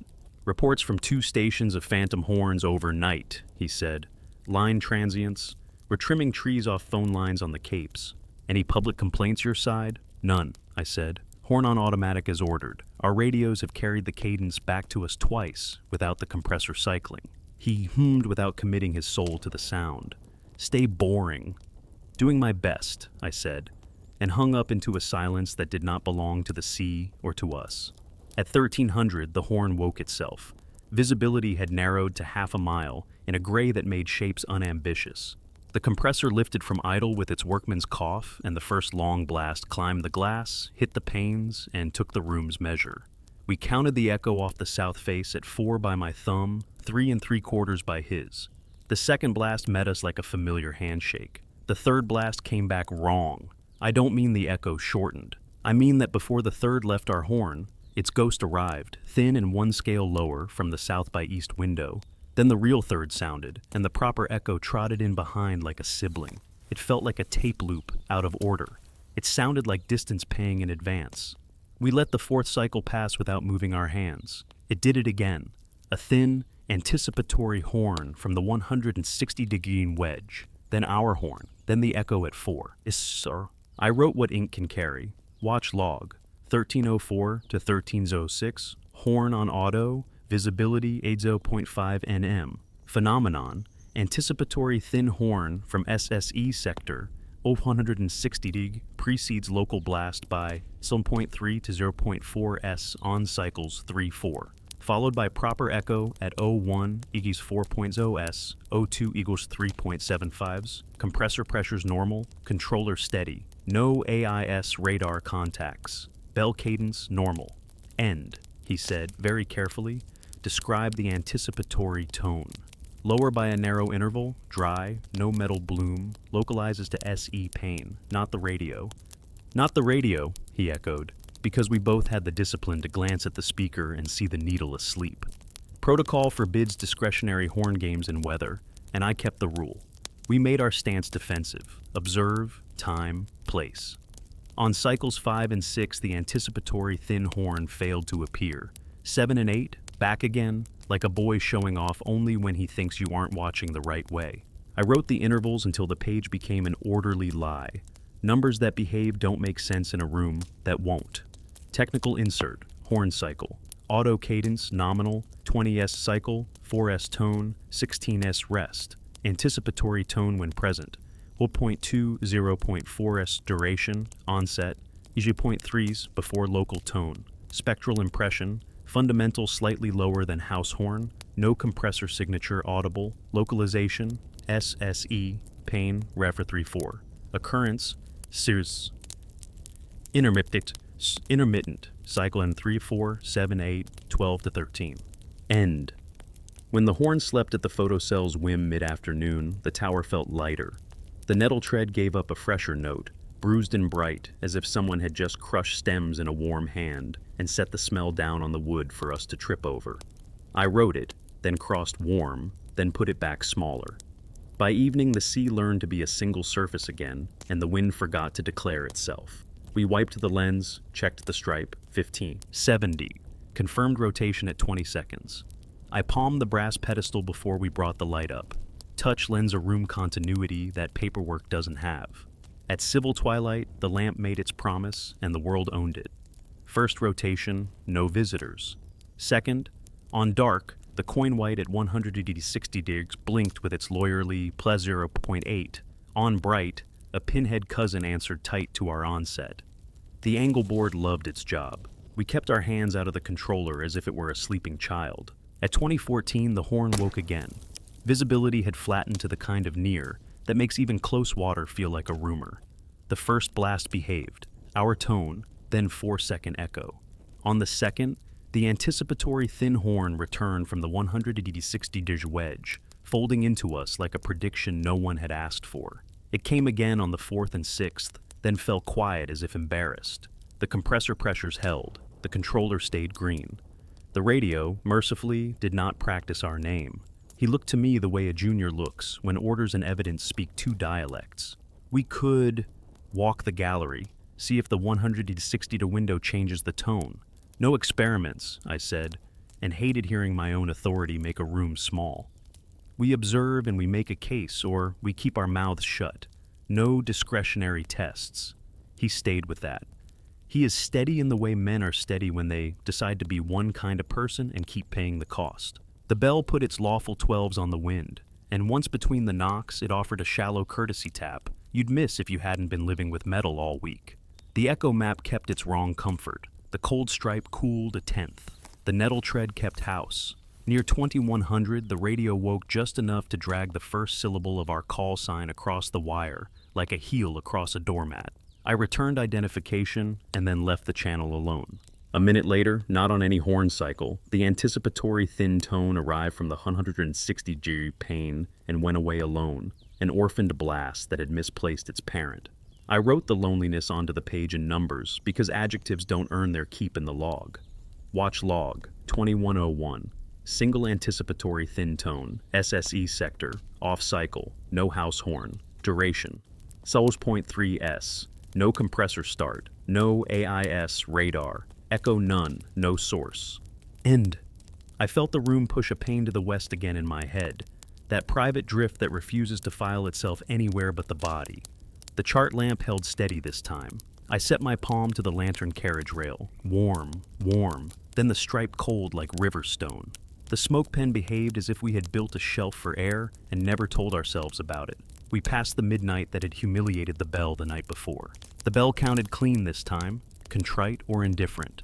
The horn continued its automatic cycles and its occasional manners.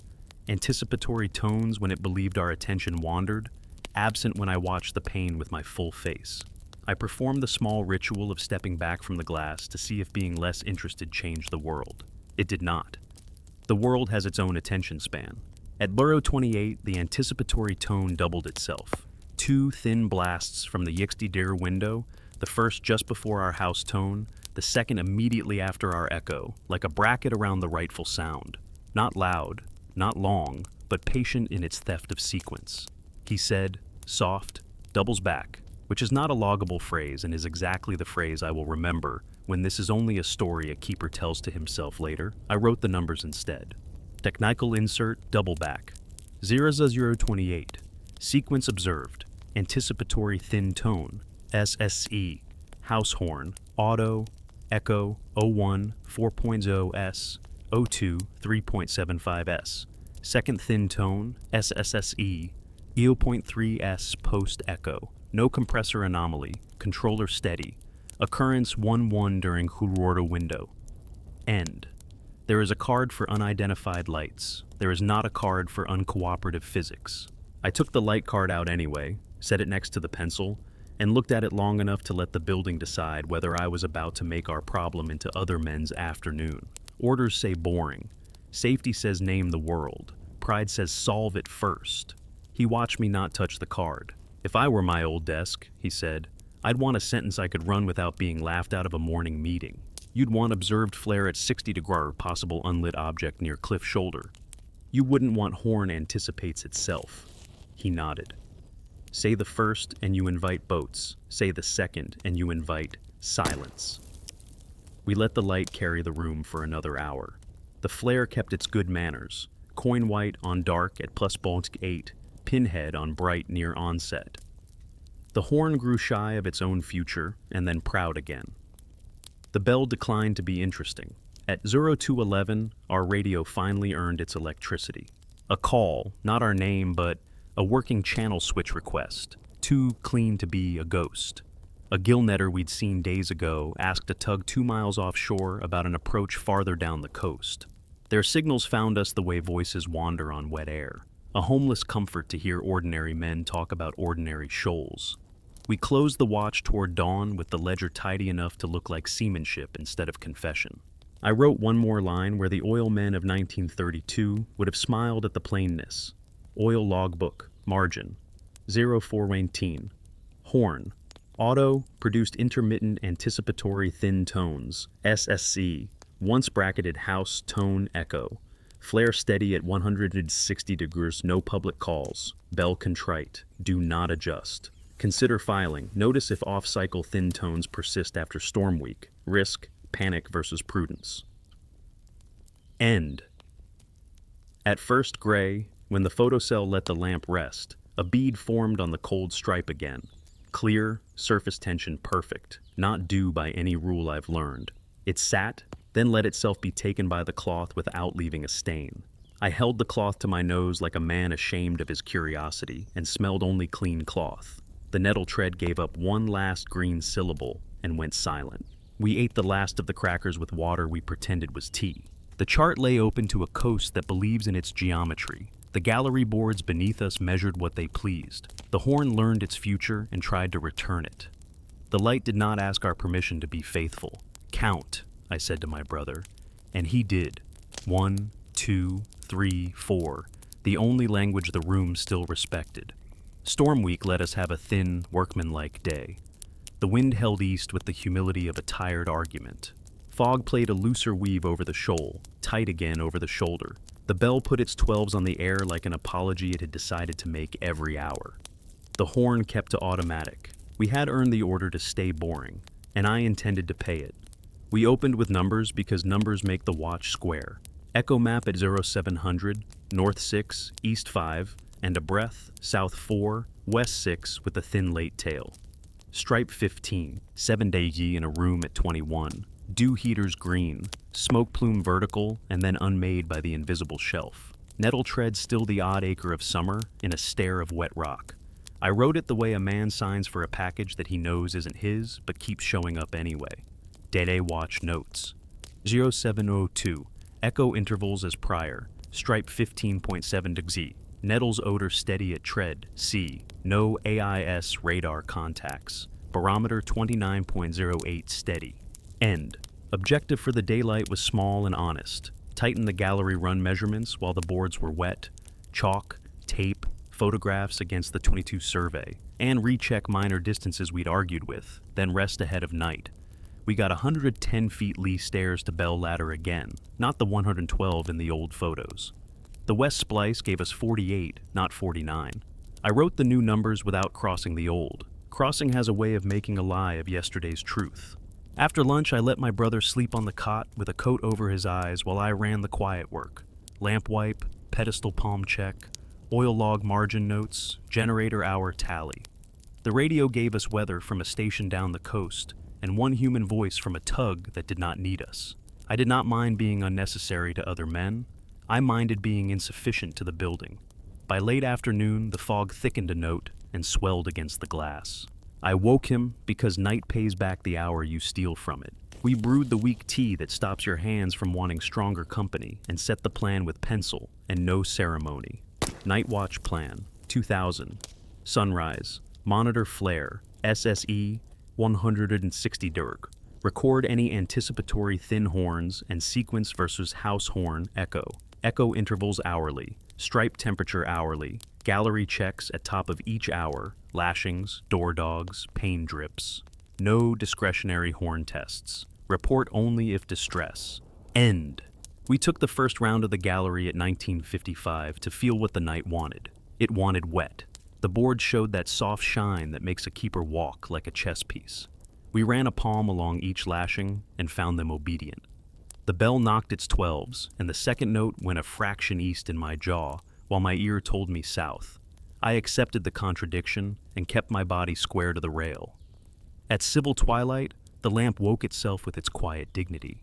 First bright, second, third. On the dark, the coin white answered at 160 each. On the bright, the pinhead tucked close to our onset, the two as punctual as men at a small-town train. We said nothing. We wrote what the watch demands.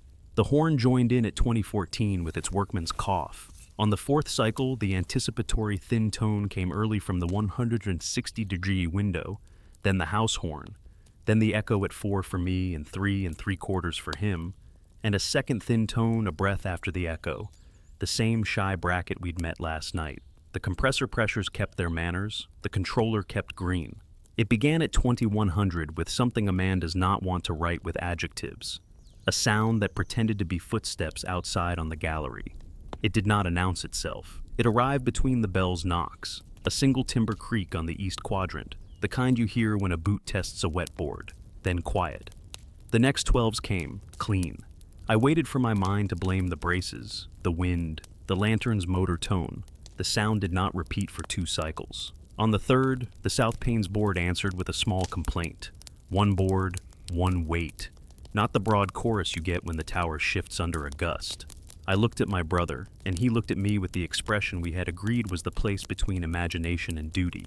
He said it first because he'd learned the craft. Describe. One board, east gallery, then south, separated by a minute.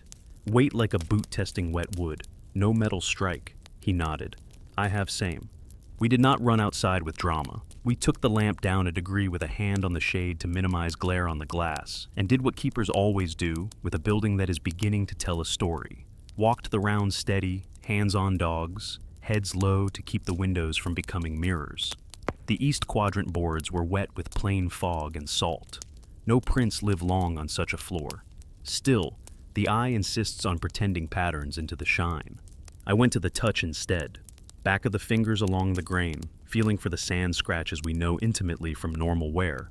A few fresh arcs lifted under the light, short, faint, toed-in lines where grit under a sole might drag as a foot pivots. They faced south. I did not decide what had made them. I wrote arcs in the log without nouns that would have to defend themselves later. At the south pane, the rail had taken on a ridge of salt so thin it looked like breath arrested on a thought. I ran a knuckle along it, and the ridge broke like hoarfrost and blew away, though the wind had no business on my knuckle. One splinter in the lower board showed fresh, pale wood, angled the way a heel tears up a piece when a man turns politely to test a door. I set a tiny flag of white tape half an inch away and wrote WT1 in the margin with a pencil that did not get to choose verbs. Watch log 2107, gallery anomalies. Faint grit arcs, ES, on boards, oriented S, Salt ridge S rail, fragile, lower board splinter fresh at S pane, flag WT1 placed, no vessel AIS radar, horn auto, anticipatory thin tones present cycles 4, 6, 9, flare as prior, plus 0.8 dark, pin on bright, end. He exhaled, the kind that has a small whistle in it, because a man remembers he has a nose. If someone were outside, he said low, how would they come? They would not, I said, because this rock does not offer kindly approaches in an east wind, and because I needed the sentence to sit in the air like a weight. If a man by ill luck had come, he would knock, not test the boards like he didn't wish to be heard. We made tea in the watchroom without leaving the lantern. The building listened to us listen. The bell counted 12, proper as a judge.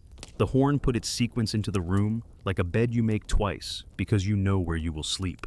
At 2136, the footsteps returned as a pair, east quadrant, then north. 2 slow board complaints with enough time between for a person to put a hand on the rail, turn hips, and walk 3 paces. I did not like that thought, living in a lighthouse. We repeated the round with our shoulders low and our hands calm. The white tape flag WT1 had lifted at one corner and moved a finger width toward the pane, as if a draft had its own idea of neatness. The dogs on the gallery door sat where I had left them, the lanyard slack as it should be. Signal horn? He asked. Only for distress, I said, and then softer. And because the sound is ours, not because anyone out there warps it first. He nodded and set the hand horn back in its peg. as if he had only wanted to be reminded where it was. The lamp's cadence held, round and patient. At 2204, the anticipatory thin tone arrived early and alone. Off-cycle again like last night, a dry, lower cousin to our voice, from the 160-degree pane where the flare keeps its address. The echo had nothing to catch. The thin tone went nowhere. It reminded me of a boy throwing stones into a lake after dark to hear water be water. I put the numbers down and not the boy. We held midnight close with a small ritual, palms on pedestal, quiet recitation of rotation rate, hand to the cold stripe. The stripe was 15.6 digs. The dew heaters stayed green. A bead formed again halfway through the hour and sat true and perfectly round, as if the metal had become careful skin. We took it with cloth. Nothing on the cloth but the idea of water. Then the gallery gave us the thing the part's title had been promising all day. Not a board's creak this time. Footfalls. 3 of them, slow, south, south by east, then east. Exactly where a man would test the boards at the turn.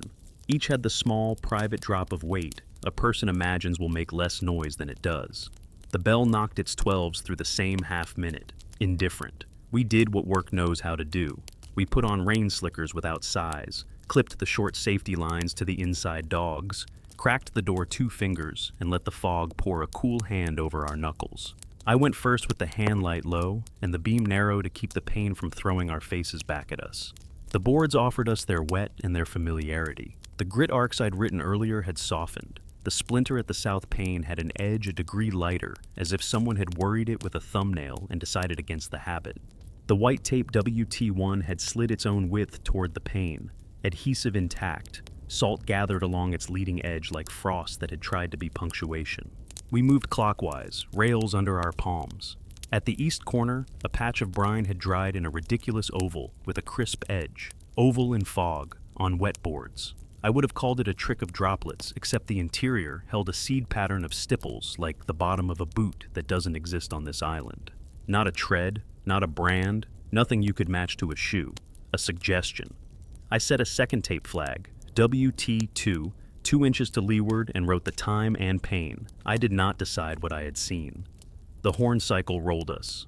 The anticipatory thin tone arrived early for the 5th and late for the 6th, like a creature that had learned our math and was trying it backward. We went back in without making the building choose sides. The gallery door dogs found their sockets, and the lanyard went slack with the private exhale. A door gives a man who hasn't asked it to do tricks. The radio kept its batteries to itself. The chart lamp behaved. The bell minded midnight without miscount, as if the world wanted to prove it could be reasonable for an hour. I wrote a line where a lawyer would later find it dull, which is the only way to write a true line. Watch log, 0006. Gallery auditory anomalies, footstep-like board flexions. At ES quadrants. Physical traces equivocal. Salt ridge, fresh splinter, sasor. Oval dry patch with stipples. Flags WT1, WT2 placed. Door dogs verified secure. No sign of entry. Horn auto. Anticipatory thin tones intermittent include off cycle at 2204. Flare steady at 60°, point light dark, pin on bright. End. He looked at the unidentified light card tucked under the tin, and then at me. We could file for reported walking on gallery and be the men with interesting nouns, he said, very dry. Or we could keep counting. Counting keeps the light square, I said. Nouns make the phone ring. We stood back from the pane and let the Fresnel move the room for us. The stripe cooled 1 more tenth and refused dramatics. The nettle tread spoke once, a faint green syllable, and went back to its stubborn lease.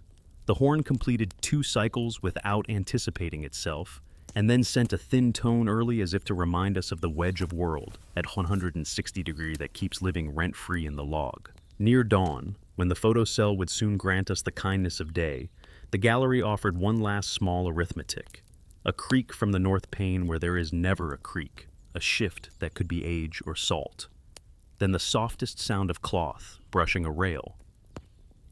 Why, y'all. No metal bloom, no ring, only the drag of something that knows you don't put your palm flat when you don't want to leave a print. We did not open the door. We did not invite a story to take a body. I wrote the time and pain and the words cloth-like sound with my small, careful pen. and then I put my hand on the pedestal and felt the tower gather itself for the pity of morning. Count, I said, because we still owned our one language. He did. 1, 2, 3, 4. The light gave us its last useful bright. The flare did not answer. The boards below us remembered their jobs.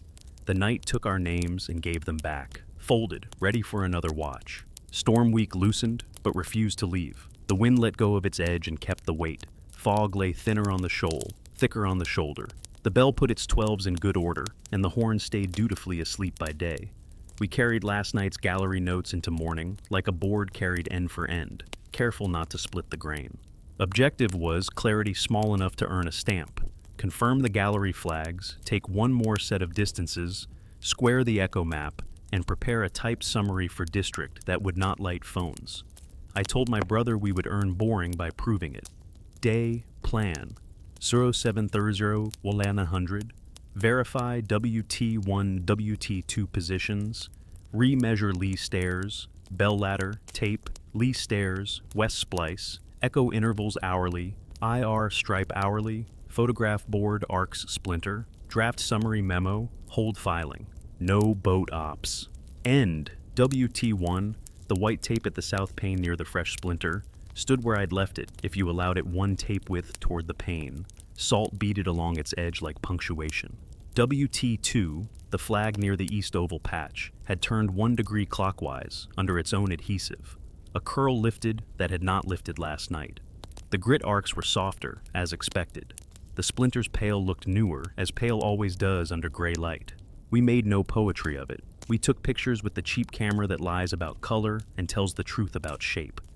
The gallery run refused to be generous. Tape said 110 feet to the bell ladder again, not 1 and 12. West Splice said 48, not 49. I wrote the numbers without crossing the older ones in the 22 sketch. The old measurements served the day they were taken. Today served itself. Echo map, north 6, east 5, and a breath. South 4, west 6, with a thin late tail. Stripe 15. 60, room 21. Smoke pen rose from the stripe and unmade itself at the invisible shelf. Dew heaters green. The nettle tread offered its green clean and unambiguous on the same step. Sea, no drift. We took bearings at mid-morning for our sins. Buoy and headland plotted true. Bell crib continued its modest insult. 8 meters west, on paper from the bronze that rang in our heads. I pressed the parallel rulers lightly this time, so I wouldn't cut through the page in unnecessary frustration. We brewed tea that tasted like wet rope, and sat at the watch table to draft the memo. He read out the bare facts. I turned them into lines district could swallow without phoning a subcommittee. Draft, district summary, not sent. Subject, SSE sector, light artifact and minor geodetic discrepancies. Storm week, day 5 to 6. Recurrent pale flare SSE, ill 160 degree, observed during lamp dark, plus 0.8s. Occasional pin scale bright concurrent with lamp onset. No instrument alarm. Pane clean. Lens cadence steady. 20s rotation, 3s on, 2s off. Echo intervals stable. N6 E5 5.2s, SE4s, W6s plus faint late tail. O2 occasionally perceives S at 3.75s. Horn auto on 2 nights produced intermittent anticipatory thin tone from SSE sector, 0.3s before after house tone, echo, lower spectral impression, no compressor signature, 1 off-cycle event. Gallery anomalies, faint grit arcs, ES, fresh splinter at S-pane, fragile salt ridge, 2 minor tape flags shifted. 1 tape width, door dogs verified secure. Cold stripe persisting on carriage rail, 15.6 to 16.2 degrees versus room 21 degree. Smoke test. Vertical plume thins at 5 smillers above stripe. Dew heaters green. No condensation. Minor distance drift. Gallery lee stairs. Bell ladder tapes at 110 feet. Prevern 112, 22. West splice 48 feet. Prevern 49. Bearing to bell crib plots. The 8 to 10 mid-W of actual. Other marks close with our. Being sizzle within serence. Recommendation. Continue observation. No public notice at this time. Avoid discretionary horn tests during storm week. Consider post-storm instrument survey. End.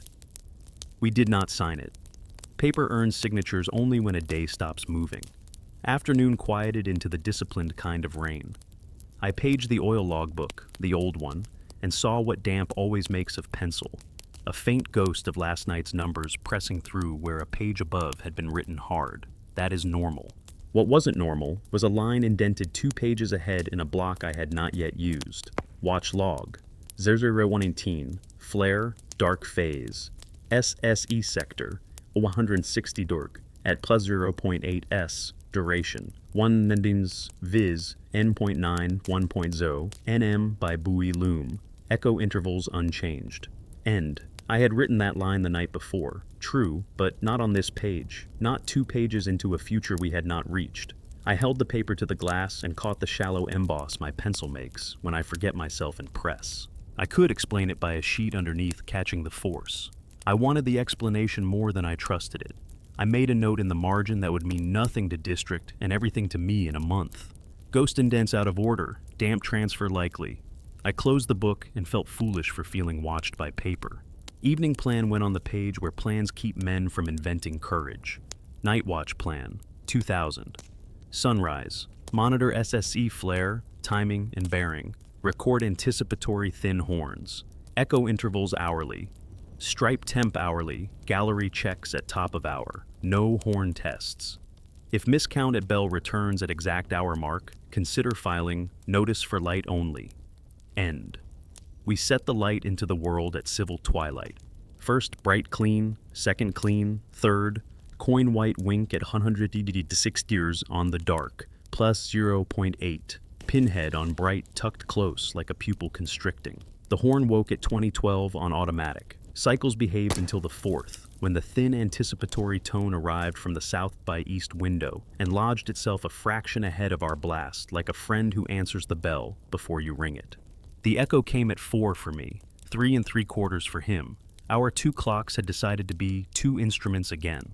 At 2100 we made the gallery round, simple and slow. WT1 had migrated another tape width toward the pane without losing adhesion. Salt filmed its leading edge. WT2 had found a bubble under it, as if damp had climbed the board only there and nowhere else. The fresh splinter refused to learn a name. We logged without nouns. When a place wants to be wrong without confessing, adjectives only invite lawsuits. The building was obedient otherwise. The bell minded its work. The braces held their peace. The cold stripe gave me 15.5 dirr and produced a bead as if it had been waiting for my palm. The bead sat, then loosened to the cloth without smell. I felt the foolishness again and wrote bead, as if a lawyer would one day ask me to define it. At 2234, the radio gave us weather we didn't need. At 2240, it carried, faint and too clean, the voice of a tug off the Cape talking to a gillnetter we had no business with. Human voices helped. The room inhaled once and let go. Midnight approached, and with it the memory of the bell's mistake 2 nights past. I wrote the line I always write at 2358, maintain cadence through midnight, and set my palm against the brass pedestal like a man reminding a horse where the road is. The bell gave 2 clean knocks at Zuzan. Relief arrived, and with it, fatigue's habit of generosity. I felt the tower push a pain right in my head. He said nothing. We both respected our private maps. It should have been an ordinary top-of-hour check after that. We sat to write what had not happened. The logbook disagreed. At 007, I turned the page to continue the line, and found my small, compressed hand already there. My hand, but not my time. Writing a sentence I had not yet written. Watch log. 0006. Gallery auditory anomalies, footstep-like board flexions. At ES quadrants. Physical traces equivocal. Flags, WT1, WT2 placed. Door dogs secure. Horn auto. Anticipatory thin tones, intermittent incul, off cycle at 2204, flare steady, 160 dirs. End. Those words belonged to last night's page. They were the words I had written 12 hours before, copied in my exact hand, indentations and all. But now they lived 1 line above the space where I meant to put tonight's nonsense. I put the book against the pane and hunted for carbon smears, for the telltale shadow where a page pressed hard and a damp page received. The forces could be argued. The order was wrong. I did not tell him at once. I wrote the present tense line under the past's ghost in a notation a court could stomach. Watch log 008. NB Indent transfer from prior watch, visible out of order on this page. Damp. Current watch entries continue below. End. Then I told him. He held the book, angled it to the lantern light, squinted the way reporters squint when they know what story management will accept. Transfer, he said, calm.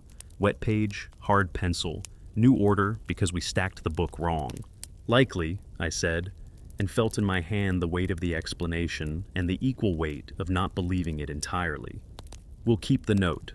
At 00012, the horn's anticipatory cousin answered twice again around the house tone, and its echo, as if to remind us that sequence now belonged to the sector at 160 degrees. The bell stayed honest. The echo map sat wrong in the same friendly way. The nettle tread held its green syllable on C and nowhere else. The stripe gave 15. 5 digc at the top of each hour without blushing. We took the 100 gallery round and found WT1 displaced another tape width toward the pane, salt making a tidy script along its leading edge. WT2 rotated half a degree, bubble growing like an idea that won't leave a man alone. Under the east pane, where the oval dry island had shown last night, the board now held a darker oval, like the ghost of the ghost, a moisture ring that refused to decide whether it was drying or wetting. We did not name it. We wrote oval, wet edge, previous dry pattern at same location. The radio lifted and put down our call sign like a coin you spine and palm. I returned identification and let it go. Protocol keeps me from believing I am the sort of man who would talk back to a room. At 0148, the flare came coin white on dark at plus 0.8, then the pin on bright. Routine, even here. I set the pencil down, then lifted the book to check the prior page against this one, and the mild foolishness sharpened into something cold. The indentation of the very line I had just finished, my pressure, my shapes, now impressed not only this page but shallowly on the page before, as if the book had agreed with us about what had happened and then made a second choice about where to put it. I have seen pencils go through, I have seen damp take ghosts. I had not seen present press backward. I wrote the only sentence the morning me would accept. Watch log, 0150, paper artifact, fresh entry shows light reverse indent on preceding page, likely humidity plus pressure from stacked ledger, no action, end. We did not make it more than that. We let counting do our work. Echo map at 0200, unchanged, stripe, 15.4 degrees, bell, clean, horn, anticipatory thin tone off cycle at 0211, then silence, then proud again at 0228, bracketing house, echo. We typed the district draft into a clean page and did not sign. The card for unidentified light stayed under the tin with the pencil on top of it, like a dog you don't feed so it won't follow you home. Near 3, the gallery produced one last small arithmetic. The splinter at the south pane had shed a flake onto the board, pale comma of wood, where last night there had been only a sentence. I left it where it sat, because collecting it would change nothing except who owned the responsibility for a comma. The watch turned toward first gray. The photocell would soon give the lamp its rest. I wrote the closing lines for the morning me, who was always more confident than the men who bought him through the night. Watch log, 0348. Continue observation, hold notice. After storm week, recommend simultaneous instrument survey, bell crib distance, gallery tapes. Paper handling change to avoid ledger indent artifacts. Flare steady at 160 degrees. Anticipatory thin tones persist. Nothing further to add. End. I closed the book, and for the first time in a week, placed a blotter sheet under it, like a man trying to put the world back in single order.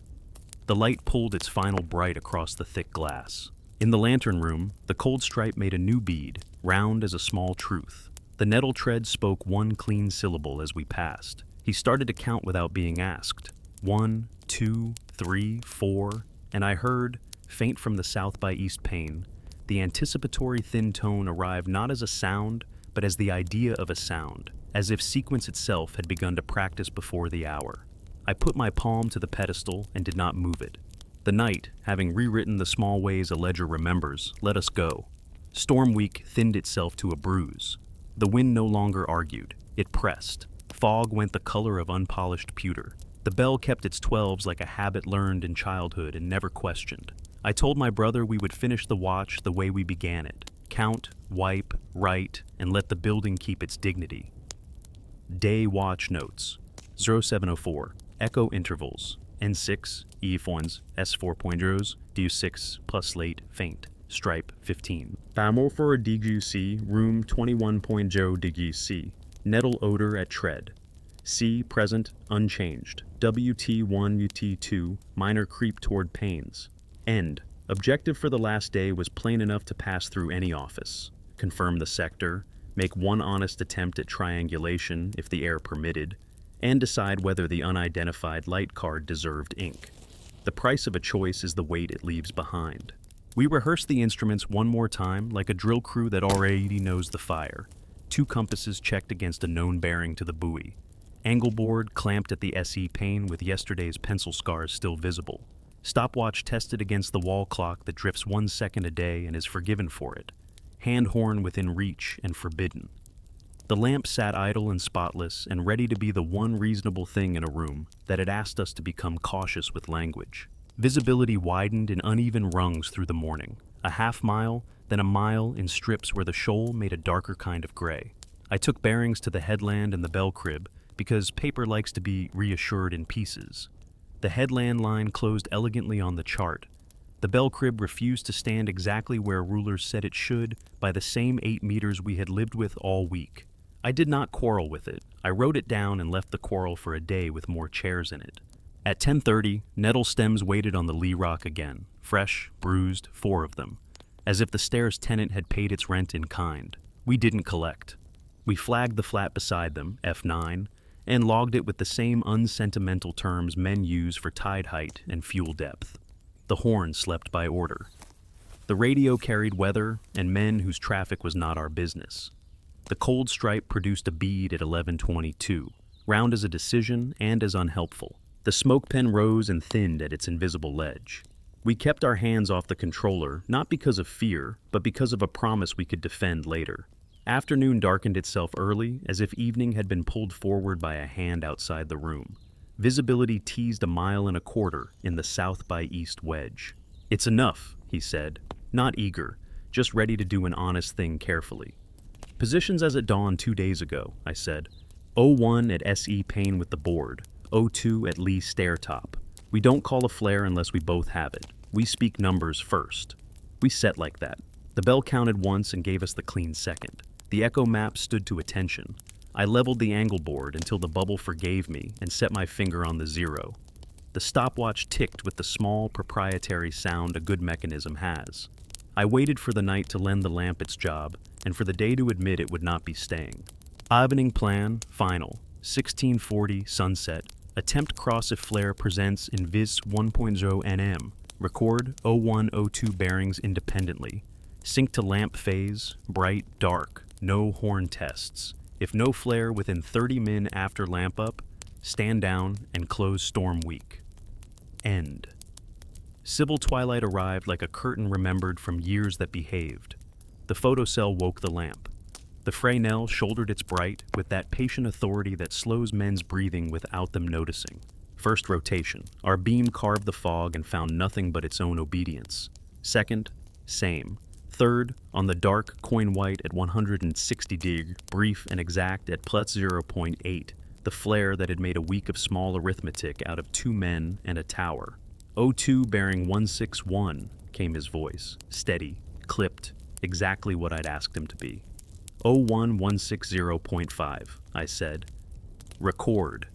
We let the lens carry twice with no event, because superstition is just method that has forgotten its footnotes. On the 6th rotation, the pinhead bright wrote our onset as if to remind us it had always been willing to learn manners. Record, I said, and did not make it more. Then the wedge opened. The fog thinned along a line running south by east like a seam where cloth has been stretched too long. And for the space of a single breath, we had 1.5 miles of unbroken gray over water so flat, the first true black of night had not found it yet. The flare came in that seam, not bright, not long, the exact coin white we owned, steady at its plus 0.8 after our dark, suspended in the air above the place the cliff's shoulder hides when the tide is not interested in showing it. Not on rock, not on buoy, not anywhere a charted object could claim a name. 02 bearing 161, he said. Height, cannot assess. 01161, I said, because the board for once loved us both. I wanted to call district and say a sentence that would fit into a bulletin. I wanted to say unlit object and possible lantern and mariners advised. What I had was a coin held up against no thumb, a thing the room itself made time for. We kept the cross simple because simple is what can breathe. 2 more rotations, 2 more flares, same seam, same plus 0.8, same bearing within a degree. The pin bright declined to appear. Radar gave us nothing. AIS gave us no courtesy. The bell spoke its 12s as if the sea were a textbook. I heard my brother begin to count under his breath. Not to control anything, just to keep us from stepping into adjectives. Watch log, 1654 to 1658. Flare SSE sector, in transient high-vis seam, 1.4 to 1.6 nm. 0102 Concur bearing 160 to 161 on 3 events. Phase plus 0.8 s post-extinction. Apparent elevation above waterline indeterminate. No return on radar, no AIS. No deck reflections. Pin bright absent. End. We would have stopped there. Good work ends where it can still defend itself. But the room owed us one more small arithmetic. At 1702, with the seam closing like a thought politely leaving, the anticipatory thin horn sounded once from the same wedge, low, dry, half a second early, with no house tone to parent it. It hung a note above that empty water long enough for me to say record and for him to say record back, and then it was a memory. We did not chase it with our own horn. I picked up the unidentified light card and set it flat on the table. The pencil sat on top. We had earned the right to pick it up without drama and to put it down again with none. Your call, he said. It will live beyond us once it leaves this room, I said. It should earn that. We fed the lamp its night, with the care a keeper gives a beast that has never tried to harm him. The flare stopped, while the seam closed. The horn woke on automatic at 2014 and stayed honest for 4 cycles, before its thin cousin doubled back around 1 blast and then retired, as if it had only wanted to be remembered when the ledger was neat. The bell minded midnight without miscount. The cold stripe held 15.3 degree and made one last beat at 2309, a perfect circle that would not wet the cloth. The logbook behaved until it didn't. At 016, my fresh line pressed backward again, a light embossed on the prior page like a man's voice coming from a room he has not yet entered. I wrote the same sentence I had written 2 nights ago, with the same honesty and the same unpersuasive explanation. Watch log, 0016. Paper artifact, reverse indent visible on preceding page, humidity / pressure, no action, note for post-storm, adjust blotter practice. End. The gallery made one last courtesy of sound, cloth against rail at the north pane, a slow turn where a palm would not lie flat. The tape flags at S and E had crept another width toward their panes, tidy as if they had been taut. I let them have the distance. We had other measures to keep. Toward dawn, the sea flattened into that rarest caliber of stillness, when the tower's hum becomes the whole weather. The photocell doused the lamp at the minute the book said it should. We stood with our shoulders not quite touching and went through the closing list like church: wipe, heater check, pedestal palm, belt tension, controller green. He read back the figures for the last time, and I let the sound of his reading settle the space where the week had been. District would get a summary. I would write it plain. I would not mention footsteps. I would say there was a light where no object is and that it winked on our dark at +0.8 and held a bearing any compass would be proud to own, and that a thin horn had learned to answer itself from the same wedge of air. I would recommend a post-storm instrument survey and no public notice unless a fisherman named it before we did. I would file the card if asked, and I would sleep the way men sleep who are still on an island and not at a desk. We went down the stair. The nettle tread spoke once, clean and green, and did not follow. In the oil room, I put my hand on the old logbook and the modern one, and then I took the unidentified light card and placed it between them, not signed, not thrown away, a thing alive in the hinge of 2 kinds of time. On the gallery, after the light had gone to rest and the first honest gray came off the water, we stood without our slickers and let our breath belong to the morning. The shoulder of cliff wore a wet shine that had never confessed to any of our arguments. The seam was gone. The sector at SDG was nothing but air and habit. A pail showed there anyway. Not bright, not long, not hours. The size of a nailhead at arm's length, no color to name, hanging in the air over empty water for the space of half a count, and then not hanging at all. Nothing at all for a mile in any direction but the plain sea and the sound of a bell that had remembered its duty. My brother and I did not speak. We did not raise hands. We let the room be the room, and the light be the light, and the ledger hold the weight it could carry. I wrote nothing then. I waited until the tower's hum retreated to the walls, and the gulls remembered how to be gulls. Only when the morning remembered to be morning did I put the last line where the men after us would find it and make of it what they could. Watch log. Dawn. Flare observed SSE over empty water, transient, uncorrelated with lamp phase, bearing wuxty no further action. End. The sea took the page the way it takes a stone's name, accepts it, and keeps the stone. We set the room for day. He began to count without being told. 1, 2, 3, 4, and for the first time all week, the numbers and the windows agreed for as long as a man could hold a breath.